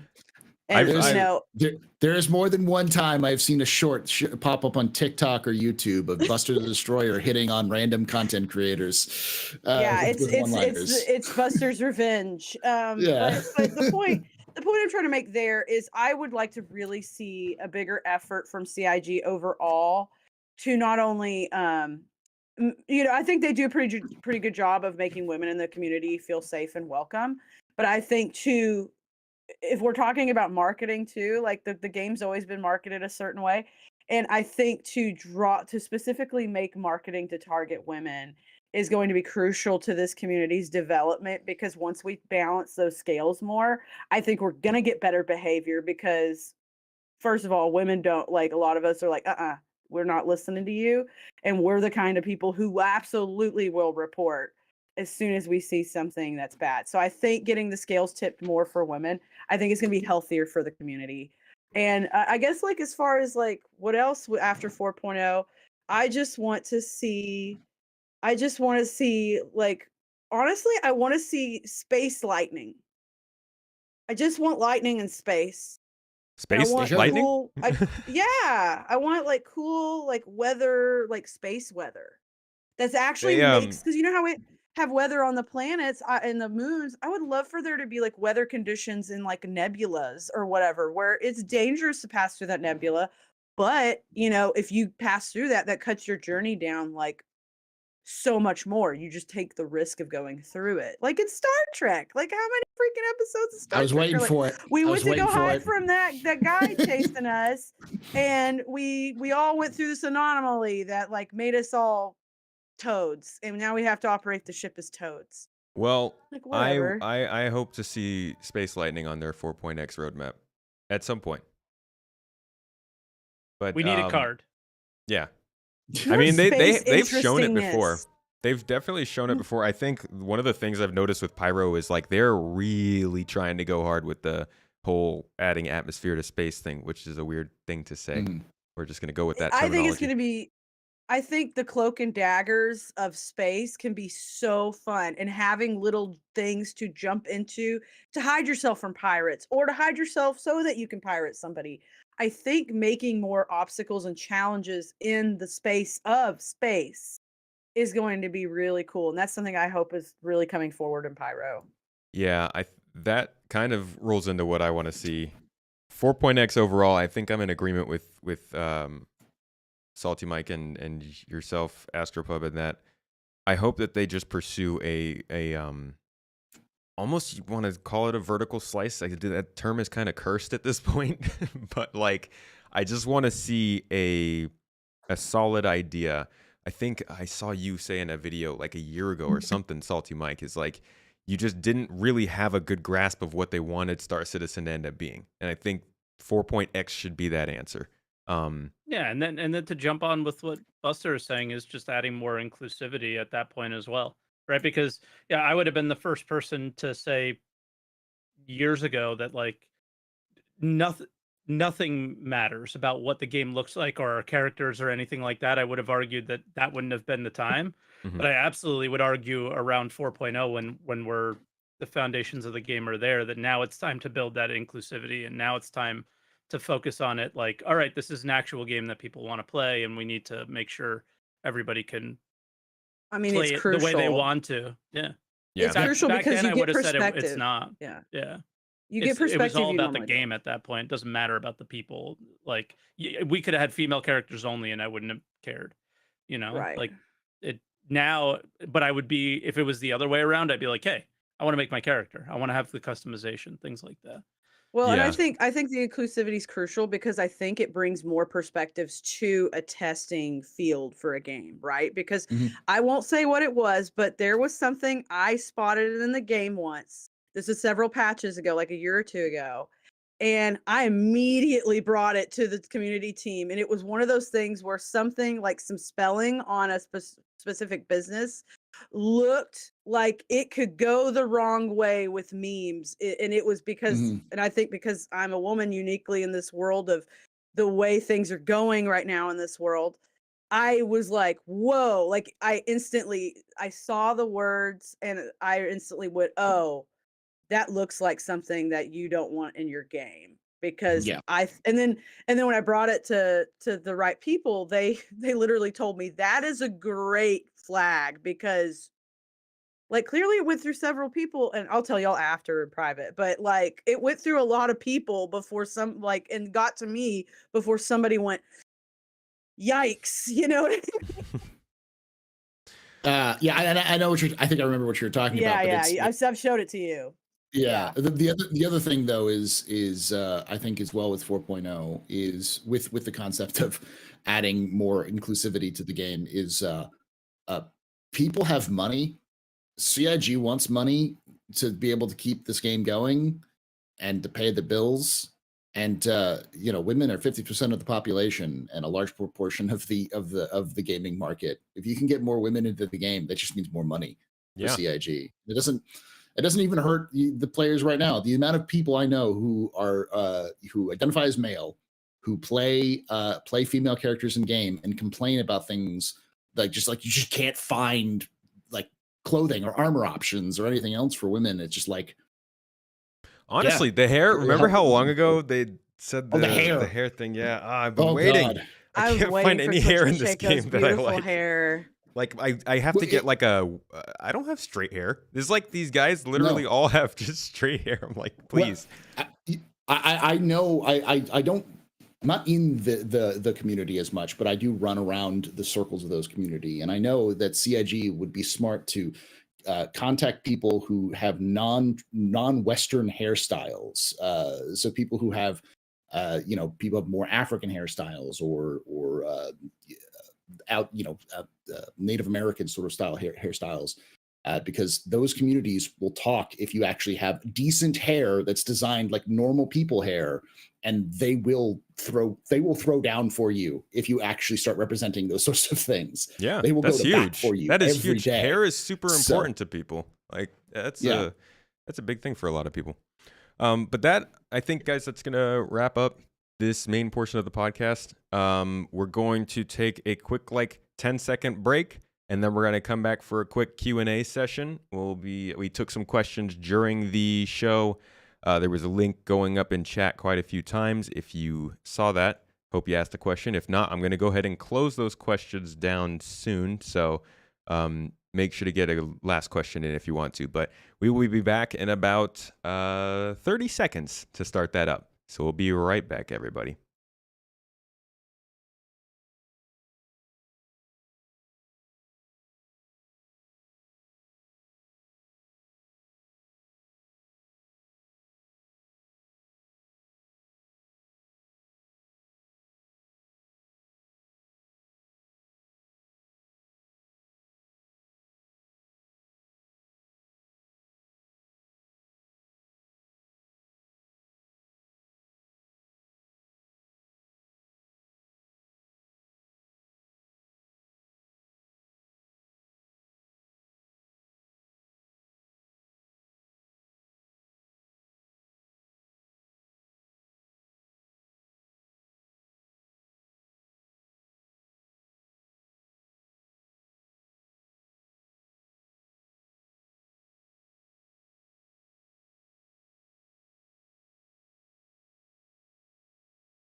All right, and we are back. And I think everybody should be, all the sound should be working and everything. Oh no. Test. Testing.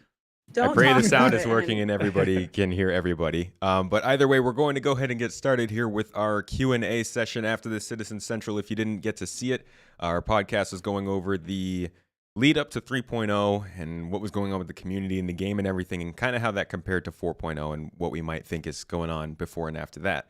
But now we're going to talk about some of the questions that people asked during that. So I'm actually going to go ahead and close up the live questions. We got quite a few here to go over.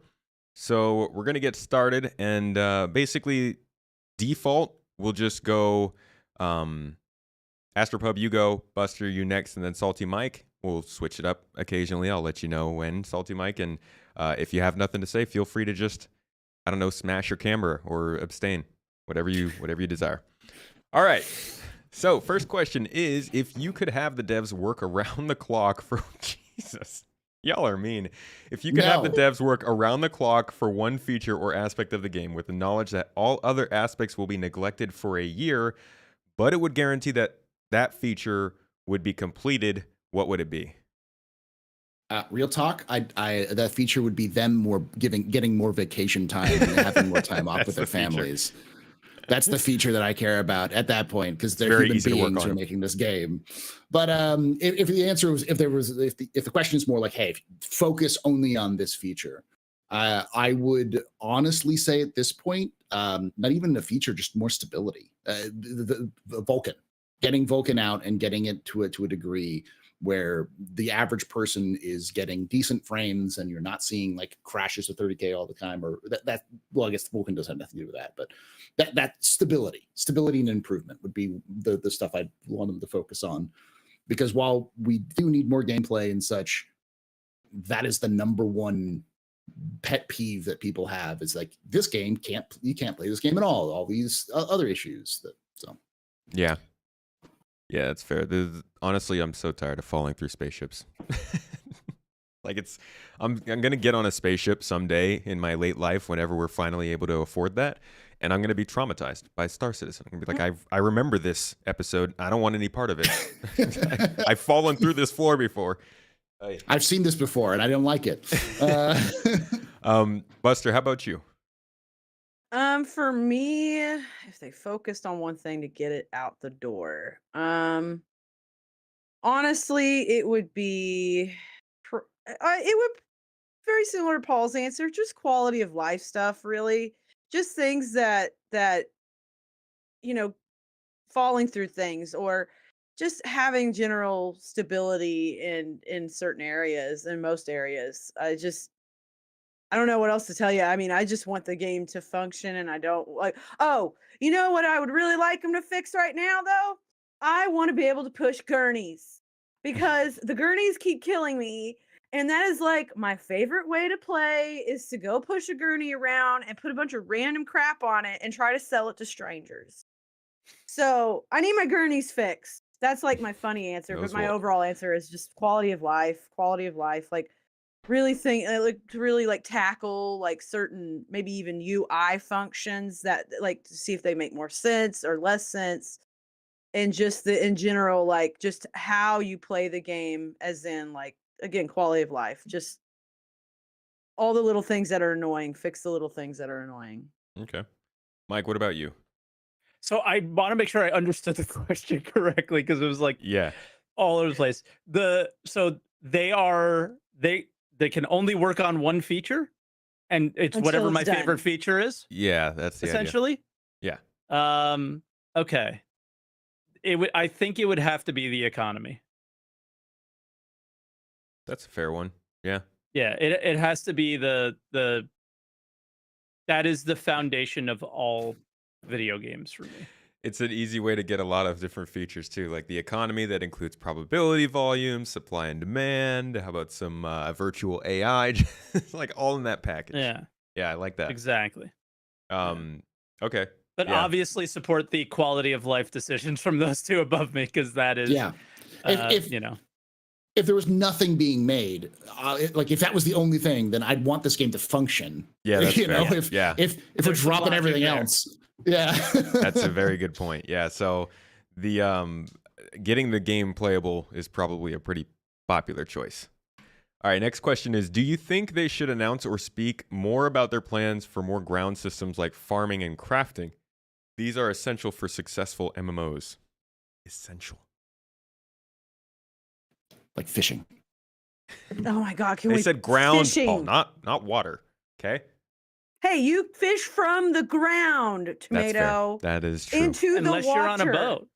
That is Unless also you're true. on a boat, but Whoa. you are on a ground. You're still standing on a floor. We ain't got That no is boats solid. yet. Okay. Fishing from AstroPub. Fishing. You think they should announce fishing? It's an old joke with MMOs that you don't have an MMO until you have fishing. Right. Like, But every I MMO agree. has fishing. I was literally yesterday playing Ocarina of Time and realizing that is the origin of my love of fishing minigames. Yeah. So, I would say fishing and cooking are the two that I'd say. oh, cook. Yes, I would say the same thing. I'm going with Paul's answer. Okay, but the question is, do you think they should announce or speak more about these things? Yes. No. No. No.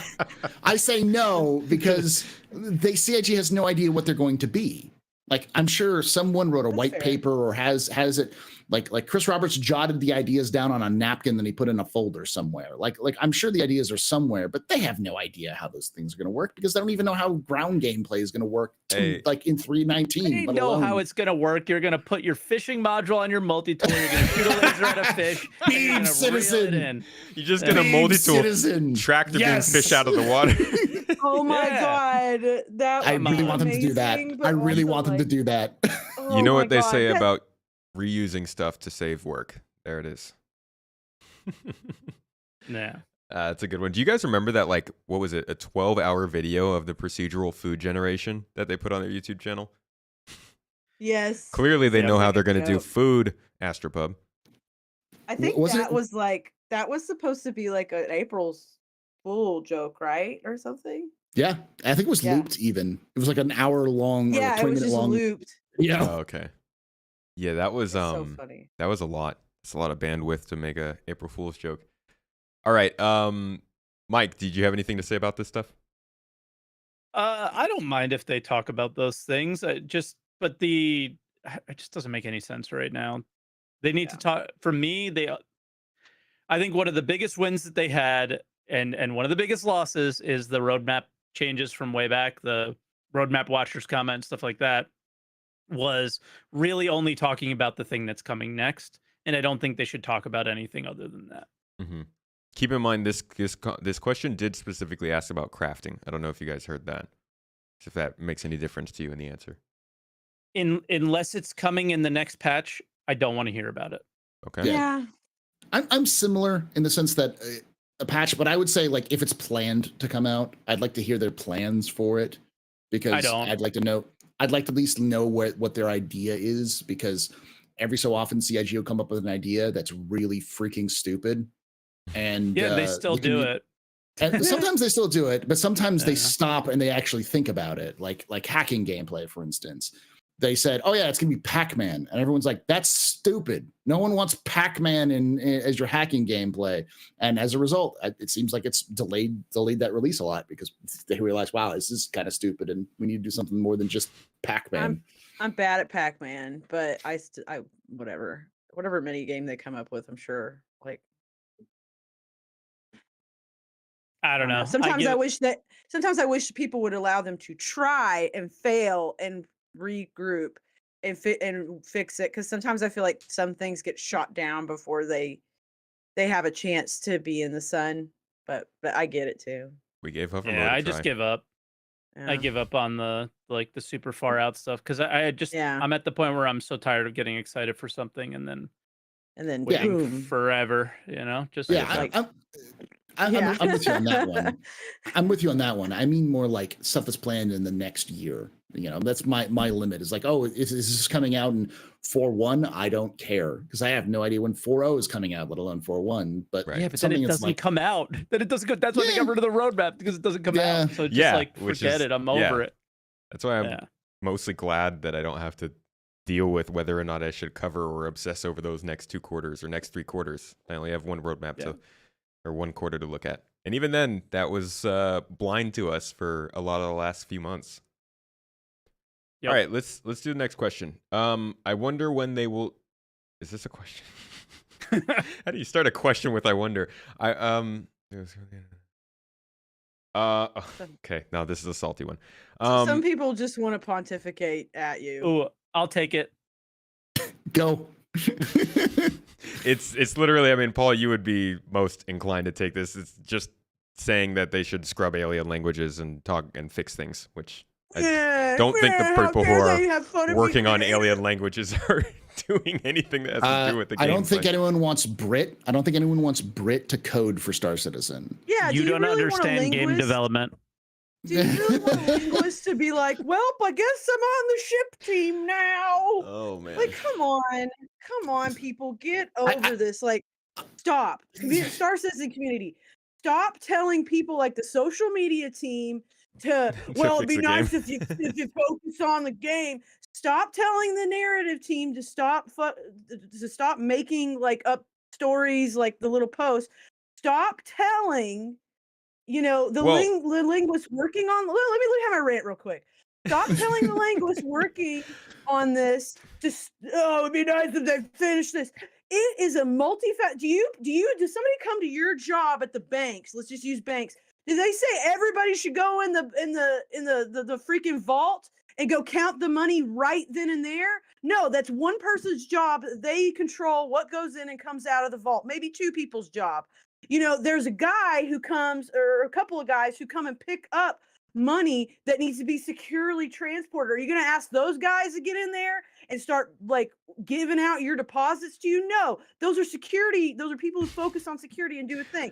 The people counting the money focus on counting the money because they're accountants. The people that are at the drive-thru giving you the freaking money, that's their job, okay? The ATM like does it on its own.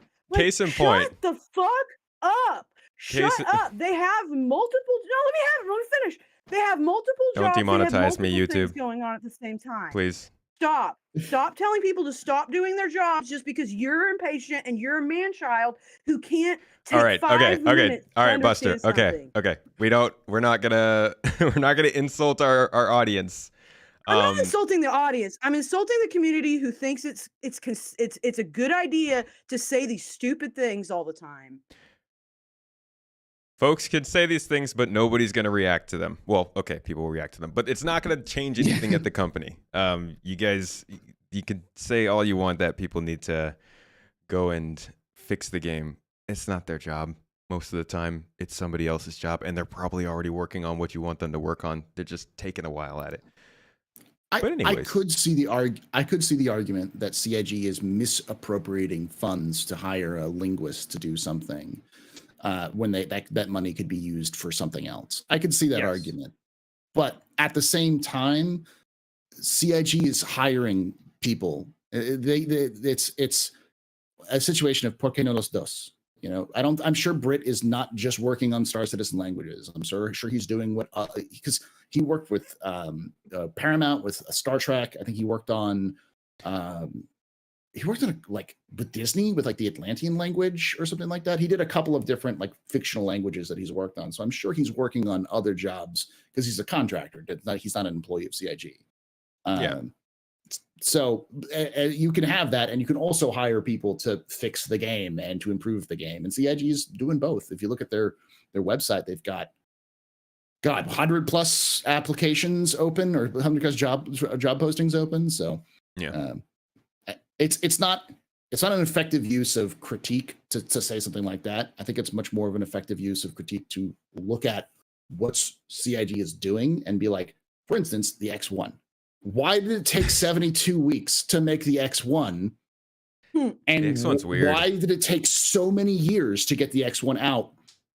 And on top of that, spit in people's eye by releasing the hover quad and the 400i with a dedicated X1 bin. When it's just even CIG's model is like a month to make that ship on the right now is what they have. So it's like, come on, CIG.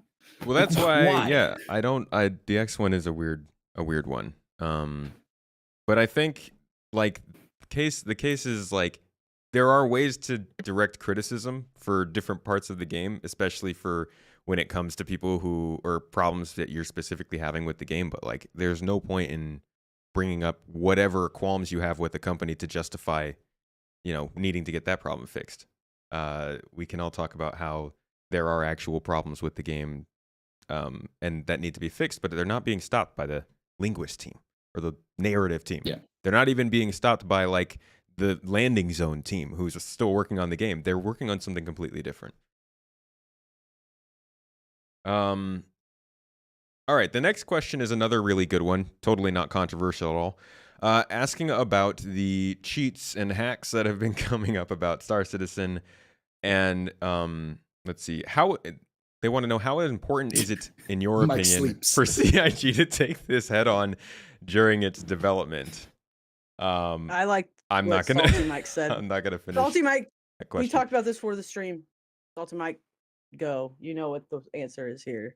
No, it's a thing that is, I think, the whole thing was important to bring up, and it is, I think there might be a little bit of a result right now of 318's not out. It's not, people don't have a lot to talk about, and it just comes down to, I think the whole thing was a good thing in the sense of now I might know what cheating looks like, but it will possibly result in a lot of accusations of people cheating when they're not, and you're going to have to take the good with the bad. And yeah, it's just that's really all I have on it. It's out there. People can do what they feel they need to do with it now, and I think it was done for the right reasons for the most part, and that's really all I got on it. Anybody else want to take this one? I'll take it. I think that I kind of, we talked about this before. We talked about how it's before the stream. It's just kind of one of those things. We know it exists.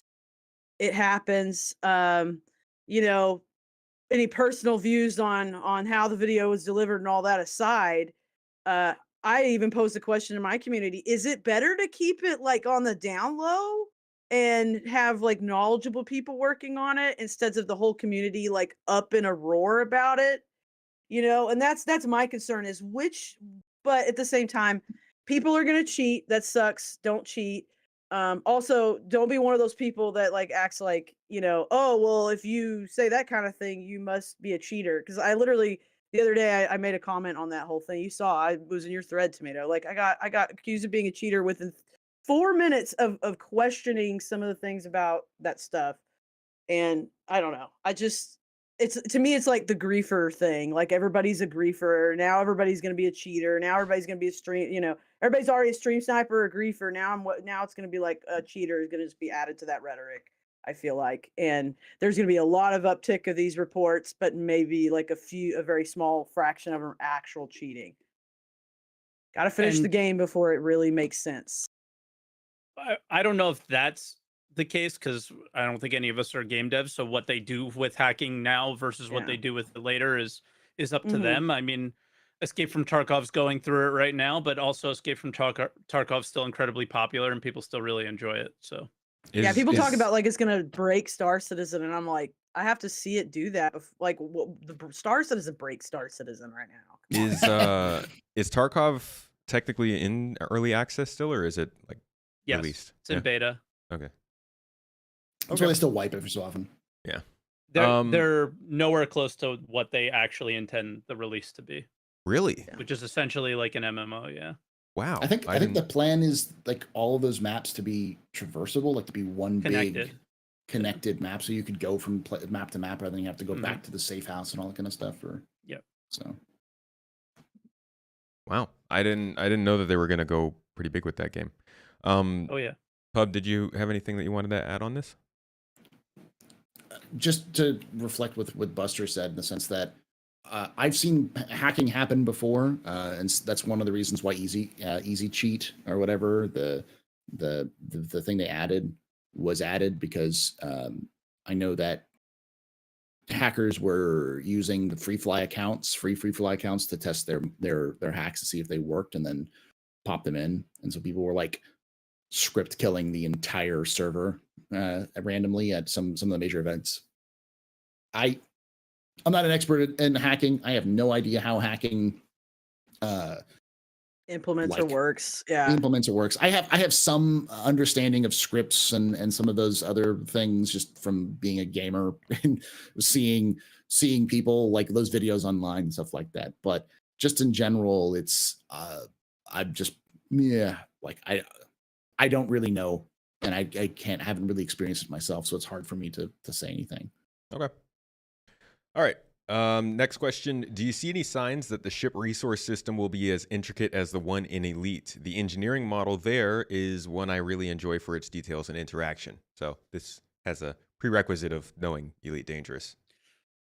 I Yeah. am not experienced there, so Yeah, not applicable. Sorry. I have a little bit Okay. of experience with that. No, clue us in. I do. Okay, so the engineering updates work where your actual ship and the money you earn is worthless. Money in Elite is pointless. It doesn't really get you anything but like the hulls of a ship and maybe some weapons. But you can earn a ton of money super easily. The actual thing that makes your ship viable in combat or to do anything is the engineering stuff where you have to go craft the these grind? items. This is the grind. Okay. This is the grind they added after they screwed up the economy and couldn't fix it. So they decided to add a separate economy, which is specifically about the grind and all of those, like finding resources, upgrading those sorts of things. And personally, I did not like the grind in Elite. The grind is real. And I know some people really enjoy grindy MMOs and they like that kind of experience, but it's not like a fun experience kind of grind. It's more of a, you have to get this one thing and you have to do these mission changes to get these things at a very specific route. And while it does cause people to pay attention more because they want to get those things, I think it's a instead of it being gameplay, it's a way of dealing with not fun gameplay with no buy-in, if that makes sense. It's a way of trying to increase the buy-in for a game that doesn't naturally give you that buy-in. So I think there are better ways that CIG can do that. Okay. Well, I don't know Elite Dangerous, so I also can't really respond on that question. But I did appreciate your input. Thank you. Yeah. As chat's been saying, there's a lot of people in the chat saying it's worth it once you finished it. Mm-hmm. But the question becomes, was it worth it while you were doing it? Yeah. I mean, it's still gameplay. Like, you still want to have some fun. Yeah. All right. Next question is, if you followed the development of any other Chris Roberts game and were aware of his inability to meet deadlines, would you still have backed the development of Star Citizen? Yes. No. I mean, I would have backed, but just not when you did. not when I did, yeah. I would have backed around now, probably. If I was aware of his history, I'm sorry. Yeah, like his past games that struggled in ways. He's notoriously late. He has a hard time hitting dates. He's had that problem since Wing Commander days, but Freelancer is the one that broke the camel's back and got stolen from him because he took too long to get it done. Yeah, sure. I mean, yeah, I probably would have been a bit more, about it. Not really quite. Yeah, I don't know. I can't think of I just can't I didn't know much about him before. I'd heard about him before I got involved in all of it, but I mean, I don't know. I guess I don't know. I probably would. Maybe not when I did, but I would. I've blown way more money on stocks, which I think offer me a much less guaranteed return than like a video game. And $45 isn't that much, so I think I probably would have. But I don't know. I guess I think the project changed over time to be less focused on him and more focused on the company as a whole. So I can understand like where you're coming from, Mike, when you say you would back now. I mean, you could back this game and not even know Chris Roberts was involved at this point, besides the Robert Space Industry stuff. So I think I would have waited as well, probably a little longer. But yeah, I think it's important to note that I don't think most backers actually know who Chris Roberts is. I'd venture a guess that probably more than 50% of the backers don't know who Chris Roberts is. And I know They may know who he is, but not his history, right? Maybe, but like I think I'm sure we're getting a log list in the comments or in the chat that's be like, well, I knew because I'm. It's like, yeah, okay, boomer, thank you. I bet they don't know what Wing Commander is. Yeah, those sorts of things. But the reality is that people like I barely knew Wing Commander because I was super young when Wing Commander came out. Like I don't think I was. How old are you? I'm 36, so I didn't I'm 38 really play. and I played them. I played 4. But that came out towards or 3 or 4, one of the two. I think it was 4, but that came out in like the late 90s, and that was around the time 2, I was 3, really 4, into. So and 5. Never all played the any of them. I've heard plenty about them, but I was very much, let's see, gosh, that was what, the 90s? Yeah. Okay, I was barely playing video games, but what I was playing was like Banjo-Kazooie, like Mario Kart. I was just getting into it. So yeah, I didn't get into I had to go to my friend's house to play because I didn't have a computer to play it. Nice. Yeah. All right. Because just like then, you needed a sick computer to play Wing Commander. Staple of the series. Next question is confusing me. Okay. A date for 4.0, I think.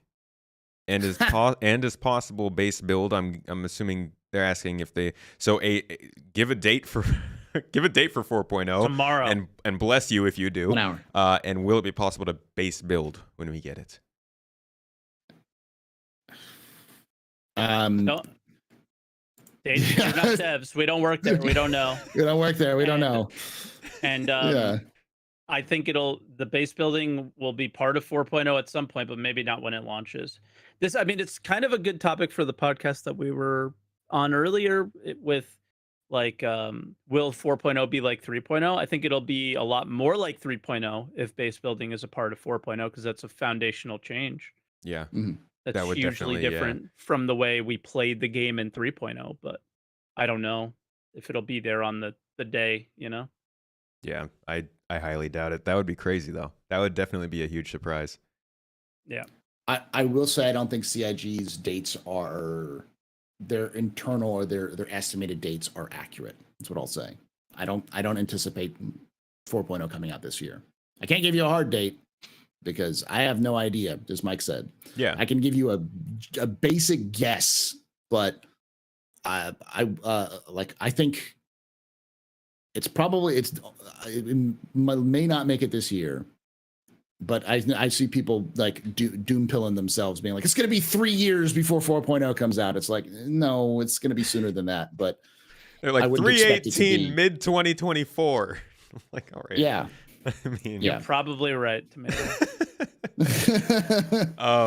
Yeah, I mean, I think I wouldn't even guess at a 4.0 Evocati this year at this point, but I think if you're thinking 4.0 live this year, then you're either you haven't been here very long, or you know something that nobody else does. Yeah. Which, I want to hear it. If you do, please, thank you. All right. Yeah. Next question. If CIG could deliver pyro, but there is a loading screen during the jump point traversal, yes? That's the question. Or wait, there's an amendment, sorry. Or wait for server meshing to finish the experience and challenge of a jump point travel. Guys, I need help with these questions. I'm not I can read, but like so basically, should they try and do pyro without jump points? Is what they're asking? Like, would you take it if they could just, I guess, load into pyro another way rather than just flying there through a jump point? We still going in order, or you want me to? Oh, anybody who has an answer can go ahead. Me personally, I backed the original project, which had loading screens, kind of, right? They had cutscenes to go down to planets and not fully explorable planets.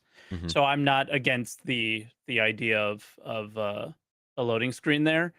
But with that said,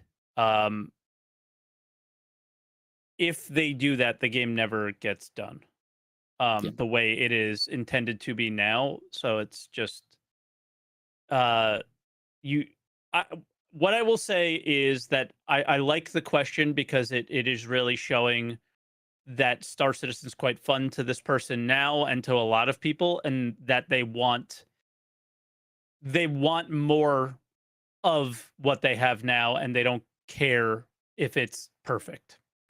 And I think that that's a really good sign for the game overall, but I don't think that's what this game needs. This game needs to get to that proof of concept, like, see, we can do it, and show to the gaming community that they can, and then do it. So I say no, I don't want that. So no, yes to your question, I say no. But the original game I backed, it was not what we have now. So like it would satisfy what you originally backed for, but it's not good enough at this point. At They this need to point, it would be a mistake just from Mhm. their with everything that's happened since 2.6, essentially. Okay. How about the rest of you? I know where this question's coming from, because the last ISC, or one of the last SCLs, or True. it was one of the last Yeah. ISCs, talked. There was it's like exactly at like 4 minutes, or it was 4 or 14 minutes, one of the two, where you hear them saying they want to decouple jump points from server meshing. Right. And there's that big community, part of the community was like, does that mean that they're not going to have server meshing with 4.0, or is Pyro going to be coming in sooner than 4.0? And while I'm not an expert at this in any way, shape, or form, I will venture to guess that I think people are misunderstanding what was being said, which is they were decoupling a lot of ideas from just server meshing. So they're using the idea of jump points and how they're going to do it. I'm still confused as to what they actually said or meant, but they have not said, and that would be a big deal if they said, yeah, we're going to do Pyro before server meshing. Because it's important to remember as well is that video was recorded in January and only came to us in February. So that would have been mentioned in some way, shape, or form in a monthly report or an announcement. Chris, that's a big kind of change. And we didn't see anything about that. So if that's the question, if that's the origin of the question is, I would say that's we don't have enough information yet to prove that that's what's good they're doing. On that topic, I will point people. I'm gonna plug myself to Launch Sequence podcast. Yep, get to do that. The Launch Sequence podcast episode that came out earlier today. It is about server meshing, and there are some tidbits of conversation in there that may or may not be related to kind of their plans with the jump points and stuff. But Buster, did you have something you wanted to say on that? Yeah, I mean, I know the whole thing with Star Citizen these days is supposed to be there's no loading screens. But if there was a loading screen between servers, it wouldn't bother me. I'd just be happy to get there. To have another place to go to, and it's not Stanton, so I'm not one to complain. Okay. By any means. All right. Before we move on to the next question, I just wanted to give a shout out to your boy Morphologist in the chat. Gave us a raid there a little while ago. Thank you so much for coming by, buddy. Hope you had a good stream. Thanks. All right. Next question. When players can sell ships and items for... Okay. When can players sell... when can players sell ships and items for other players? Yeah, we're not going to know that, unfortunately. There's not even a mention that I've seen in monthly reports or progress. I mean, it should have been like that, so yesterday, Yeah. But I don't know. I mean, I don't know. Does it really happened. matter? Does it really matter being like because you also have the question about things like selling a ship that you purchase with real money to another player in game. Yeah. That I don't know. I'm sure there's other things like the persistence has to be working because you have to be able to make sure that it works, and there's got to be some sort of there's a lot of factors in that, but I don't know. That's the crazy part to me is like they're really going to have to sit down and figure out, maybe they've already figured it out, but like they're really going to have to figure out how that's going to all work with real life bot stuff. And I know people have proposed different theories on how that could work, but it'll come down to what they actually decide to do, and that's going to be a big deal. However they do. Yeah. Okay.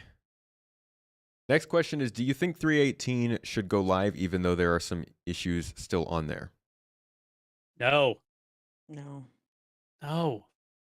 Okay. Like we talked about this right before the podcast. 3.18 goes live with a wipe.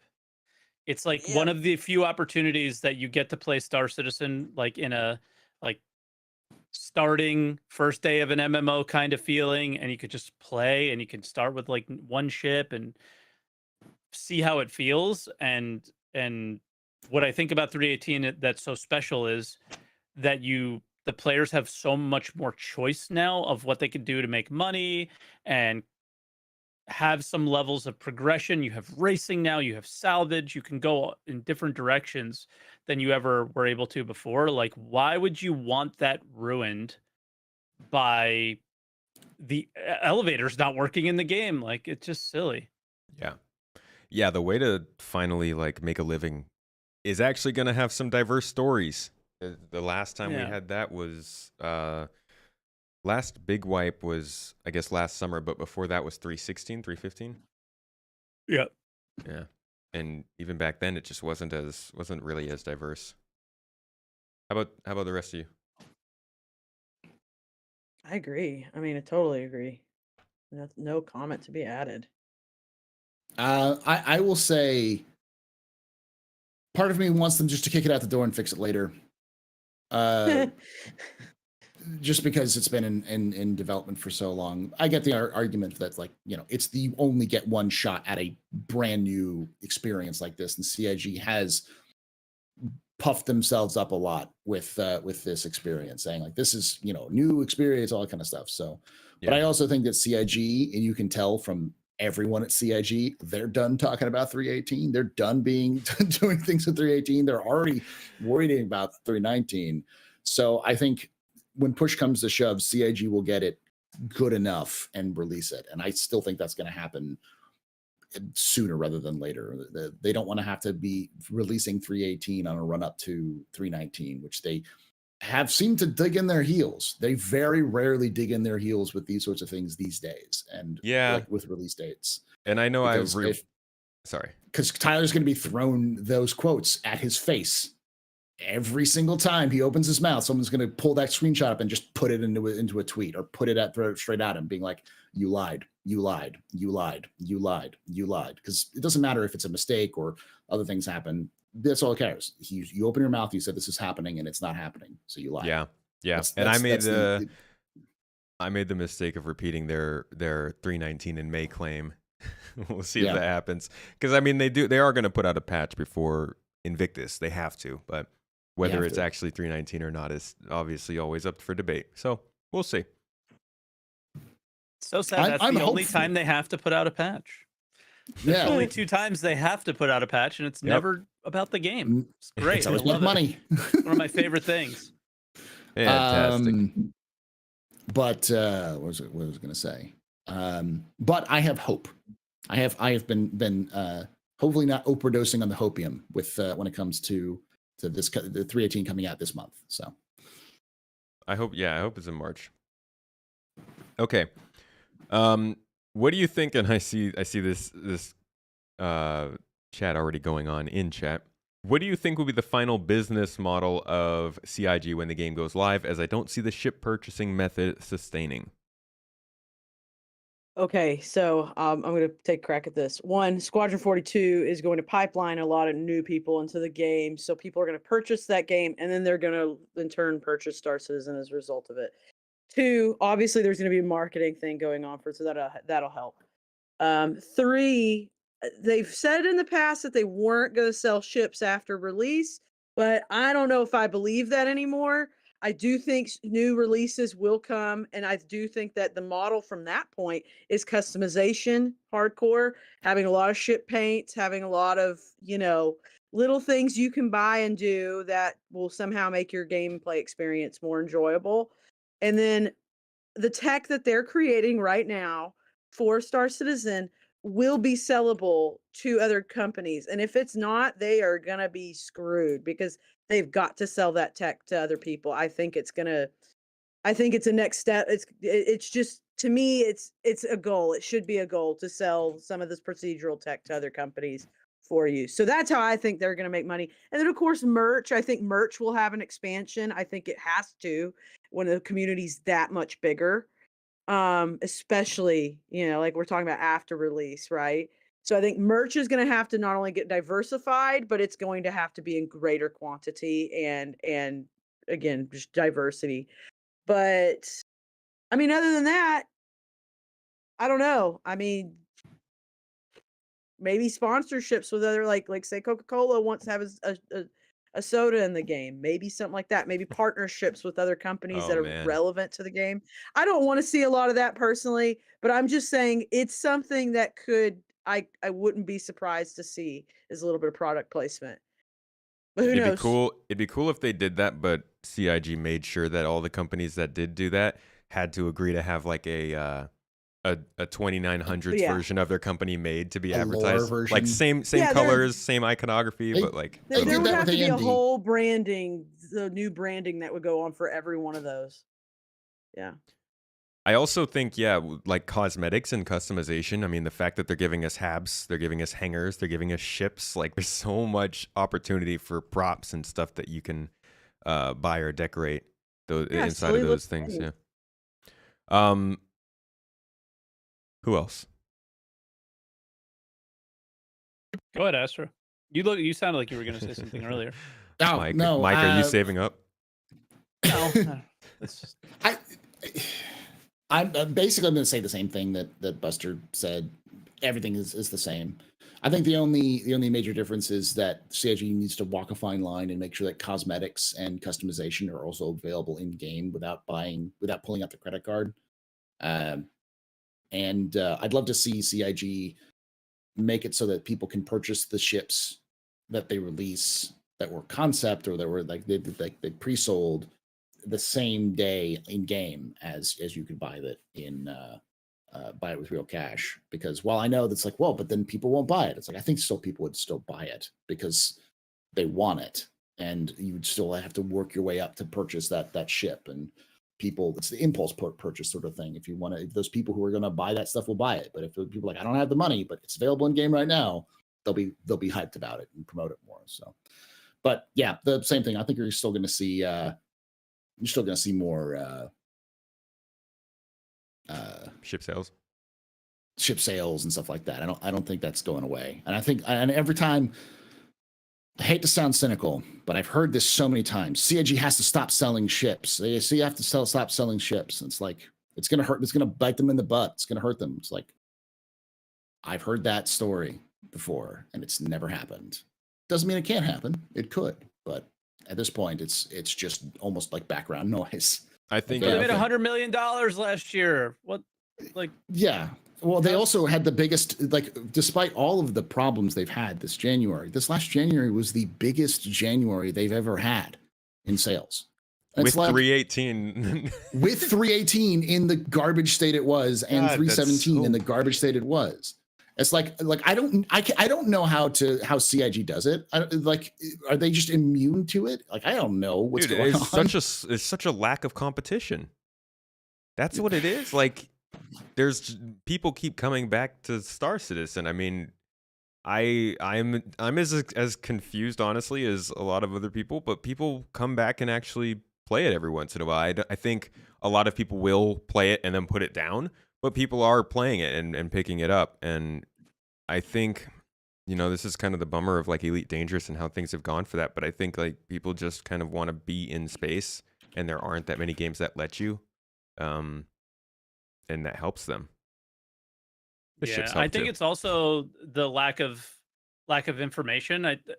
Their information is everywhere on this game, but it's not easy to find.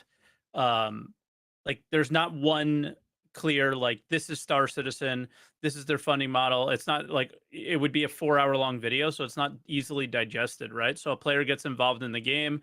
Holy crap, I saw a morphologist video. I backed the game. Swipe the credit card, $45 ship, right? Oh my God, did you see that ship that AstroPub is flying on a stream? Swipe the credit card, buy another ship, and then eventually they're like, whoa, this game's kind of boring. When's it like you can watch the progression of like newer content creators coming into the game as well. It Yeah. starts out with YouTube title, this is the greatest game ever. Yeah. This feature is so cool. And then like 4 or 5 weeks in, it's this is what CIG needs to do to fix the game, you know? And it's like, bro, Oh my I've seen it God. a billion times. and Such a it's just- cycle, right? yeah, and the thing is that cycle goes from a $45 ship to minimum 100. And if Mhm. every one of your people that have bought the game are like going in that direction, it's kind of the thing that they're doing is very clear to me. It's just constant user acquisition and not new user acquisition, and those are the people who are buying into these ships, and not because they can't uh excite people like myself that have been around for so long. And Which is they can only excite by developing the game, because we know more now. But I was dumb when I started and didn't know, and I bought more than I should have, right? I think a lot of people probably feel that if they knew what they knew now, they wouldn't purchase as much as they did, I would imagine. I think not everyone would feel that way, but I think more people would feel that way. So I don't know. For Yeah. me, I'm with Buster on all the like where the model should go, but I also hope that like we have to have something that isn't for sale, man. Like you Mhm. deliver one. I dare you, CIG, to make one ship and only have it available in game. I dare you to make a video game and not a ship selling platform, right? Yeah. Like I just dare you, because that would be sick. That would be so cool it's for like the people who play it now. yeah. Damn. Yeah. That'd Or be even so the cool. people who get it later, you know? It's Exactly. it's interesting what you said, Salty, about how it's a lot about new player acquisition and not really like It's all it's about. making it fun for the people who are there, because like generally that was the problem that they were, at least people were saying they had, was everything was coming from Wales. This is all the same people buying the same stuff over and over again. And I think that All the Roberts letters say otherwise, right? It's we've gotten this many new players. Yeah. We've got, Yeah. you know, they're always talking about the new. Mhm. And that's definitely their marketing initiative. It's so Yeah. clear, so obvious. And I wonder if, I mean, it seems like the better the game gets, like you said, development excites people. And the fact that they, at least up until a year ago in April, they were giving people consistent new things to look forward to, it did keep people coming back, at least for the littlest additions. You know, old grizzled people like yourselves needed a little bit more push. But the people who are coming in and have only been playing for like half a year to a year, they'll come back for each update just to see what's going on. Seems to help them. Yeah. I wasn't expecting to rant either. Sorry about that. It's The all, one it's thing what I we're all will about. say, the one thing I will say is, like, I think that the reality is much less of a churning farm, like of like new people coming in and then just burning out and then leaving. I think it's much more likely that people get to the point where like the gameplay is like, I've experienced all the things I want to, and they just leave, and then they may come back later, because that's what normal healthy human beings tend to do. Yeah. Is find a game that they enjoy, and they're like, I don't enjoy this game anymore, I'm going to play another game. And I think that tends to be more of the case, because like I've been seeing people, and I know this is the case for a lot of people who've been away for years. I'm sure we've all seen it in chats and other things. Like I've played this game 6 years. What's it like now? Yeah, So a lot. You also have that. You also have a lot of people who are coming back in from the older days, and maybe they're pulling out their credit cards and buying more. I don't know, but I think saying it's just new players coming in, the numbers don't even seem to match that. Because no, obviously not just, but that's their initiative. They're Yeah. very focused on new player acquisition. Yeah, because they want I new imagine, money. yeah, Yeah. because they need new money. Because I Yeah. think most of the community has smartened up a little bit. Yeah. Like who's buying concept ships right now? That when knowing that a ship is not going to come for literal years, Well, especially I the mean, big even- ones. I don't know. well, even for then, me, who? Go ahead. oh, I was gonna say, for me as an older backer, all I was gonna add is sometimes the concept ship, I'm like, I'm like, I know enough to know I want that, and I'm buying it now for better or worse. There is that for I feel like that's the thing for an older backer is I'm like, that's the cheapest I'm gonna get it. Now's the time. So sometimes I feel like we pull the trigger on something like that I mean, the cheapest specifically. you're gonna get it is in the game. In the But game. yeah, but I Right, get but what you're to have saying. yeah. Yeah. I also think that there's a like personally, I may have not purchased as much money ships as I have now, but that has nothing to do with like, oh no, I'm never going to get these ships, but because I found that I have a hell of a lot more fun with an Aurora and 500 UEC, 5,000 UEC, than being like, I've got a Caterpillar. Yeah. Like, cool. I'm enjoying. I enjoy the progression, and when you do that new player experience, I think that's another thing is that new player experience really does suck people in for about 2 or 3 months. Like CIG's got a solid 2 or 3 month progression in there, but then it just not enough freaking fun missions. Not repeatable, none of those kinds of stuff. We talked about that in the last podcast, So it always comes background. Fun content. Yeah, that's what we hope 4.0 will bring. Well, 4.x patches, like some legs, not space legs. We have those. All right. That would be interesting to see somebody do a study, like a streamer or somebody do a study on that, where they say they stream once or twice a week and they start in the beginning and then they like see how long it takes them before just each week playing 6 or 7 hours, 8 maybe, see how where they get to that point. I would be interested to see that. Yeah. Anyway. Mm-hmm. All right. Let's hit this last question here and then I'll let you guys go. Will CIG create a mechanism to save your customized character? An example, a unique customization string that you can paste in so you quickly recreate your character's looks. Okay. Which of you have been in the office talking to them about this and know for sure if they're going to do it?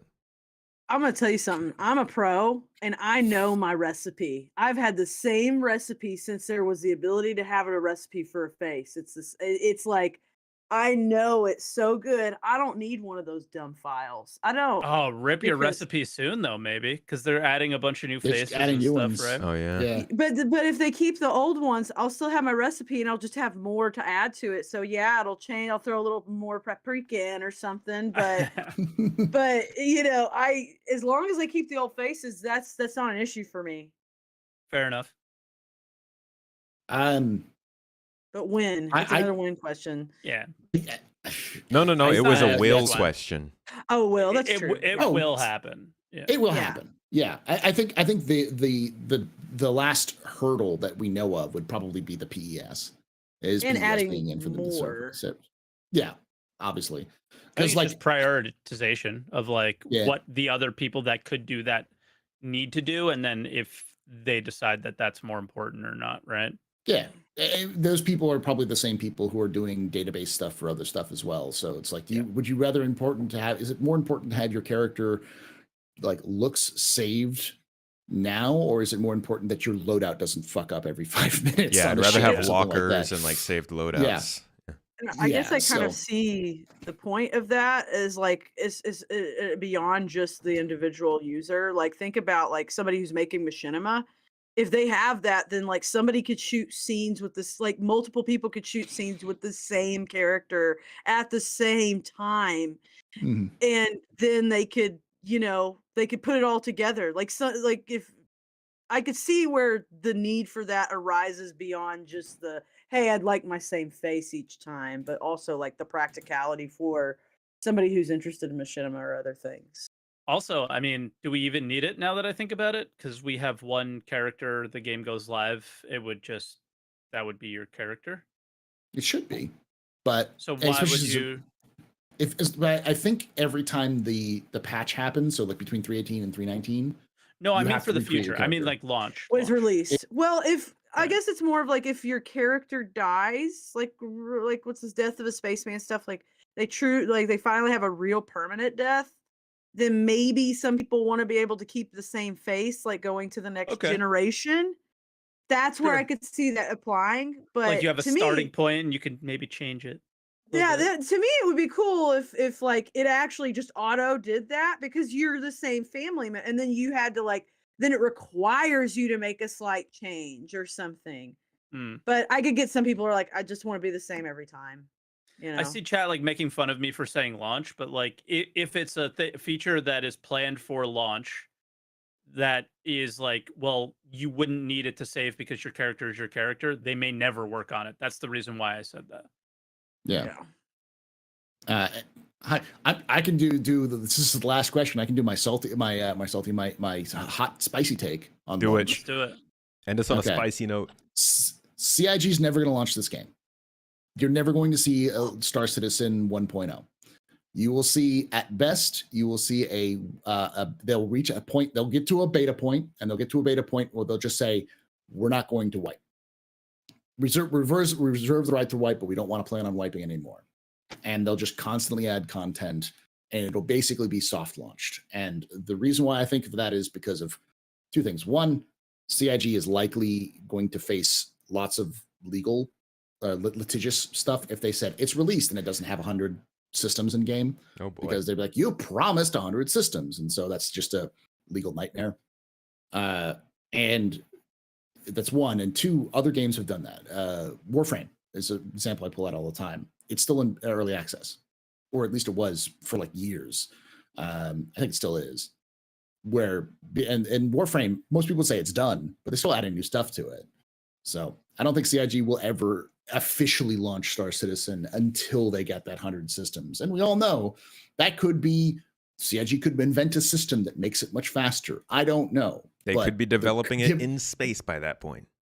Or yeah, we have no idea. Canada's we don't have working a bunch of it. Yeah. Montreal will save us. Montreal. Let's go. But it could mean nothing. So that's the realities of it, is that like we could never see 100 systems in the game because the game could long have failed before then. But that's what I think. So yeah, yep. I think you're spot on with that. I think it's pretty straightforward. Like, I mean, everybody knows that at some point this game is going to go live, and they're just going to keep developing it. It's really just a matter of like, what is the feature set at that point, and what are they going to continue adding afterward? Yeah, it's the same thing that comes back to with, I think, what all of us said. We want a game that's fun, that's repeatable, that we can enjoy, that we can pop on and play it. When Star Citizen's there, I don't care how long it takes for it to develop, as long as it's fun and I don't crash every 5 minutes. Please, yes. And that's not asking much, because there's plenty of games. Sons of the Forest is a good example of that. So what we want is stability, playability, and really that's the two things. That's it. Stability, playability, and diversity. And by diversity, I mean like in content and in community. Yeah. We can do that. That doesn't seem and the game bad. doesn't have to be long. The game doesn't have to be live for those things. It doesn't have to be for 1.0 for those things. Yep. Not at all. Well, all right, folks, that was our Q&A session following our podcast. Like I said, the Citizen Central podcast episode will be up on my second YouTube channel, Space Tomato 2. That link will be dropped in the chat for you if you want to check that out. That's also where you can find my other podcast, which happens weekly. We just had a pretty good talk about server meshing on there. And it's where you can find other like gameplay stuff. But before we go, I would like to give all of these folks a good chance to let you all know where you can find them as well. So let's start with the TheAstroPub. Give them the hookup. Twitch.tv/TheAstroPub, Thursdays, Fridays, Saturdays, and Sundays. YouTube.com/TheAstroPub live for content like the Captain's Table, Office Hours, or you go through the news, the kind of look at the game. I also do, gameplay content on there. And then if you like my lore content, it's youtube.com/TheAstroHistorian. I used to do 2 videos a week. I've kind of cut that down to about a video a week on average, a little bit longer, as well as a long-running series, which is the complete history of Star Citizen lore, which is me going chronologically from the very beginning of the lore all the way up to the modern day. So that's going to be released. Heck of a series. It's going to be released here shortly. Yeah, I can't wait. Please release it. You keep telling me it's coming, and I'm waiting. Come on. It's done. It's completed. The New Soul finished their audio stuff on Saturday, or Sunday. So it's done. It's just a matter of mixing the audio and video together, which is pretty much already done, and then it'll be out in the next 2 weeks. So wonderful. All right, Buster. Yeah, so you can find me here on Twitch, twitch.tv/BusterTheDestroyer. You can find me on Twitter as BusterDestroyer, Instagram, BusterDestroyer. You know, but it's either Buster the Destroyer or Buster Destroyer. You'll figure it out pretty quick on all the social media. I'm on TikTok for sure. You'll follow me there if you're into that. One thing I would like to promote, because again, I play Star Citizen and I do all the Star Citizen stuff, but whatever. Um, One thing I would like to promote that's kind of off to the side is I do have a thing that I do called the Highballer Show, which is like a short form show. It's going to start moving to YouTube and be a bit longer form, but what it is we essentially make TikToks and cross post them on Instagram and Facebook. And what we do is we talk about a cocktail. We give you the recipe, like we show my coworker John making it, and then we kind of react to it. And I really, really ask that y'all look up the Cocktail channel on different social media platforms and follow it and watch Highballer's videos because we've been working really hard on those, and it's somewhat work related for me, but it's kind of like the thing I'm partner in here at work. It's the property I'm the partner of. So I would really love for you to support it in that way so that I can make money as a partner eventually. So anyway, thank you. I appreciate that. And thanks for having me today, Space Tomato. It was really nice to not only talk to you, but to talk to these lovely gentlemen as well today. So Thanks for joining yeah. us. Wonderful day. Appreciate it. And Mike. SaltEMike on Twitch and YouTube. I have I guess SaltEMike Reacts channel as well, and Twitter. I don't have a TikTok yet, I guess, and I don't know if I'm gonna make one or not. But yeah, I don't got much going on. Join us. Maybe. I don't have much going on other than waiting for 318. So if you want to wait with me, you could do it in those places. Waiting streams. Love those. All right. Well, thanks again, all three of you, for joining me today. Thank you, everybody who came and watched live, or if you are watching on YouTube, thanks for being here. And if you're on the audio platforms, they're all ad-free. Appreciate you for coming along for the ride. That'll be it for this month. I'll see you all on Citizen Central next month. Have a good one. Bye.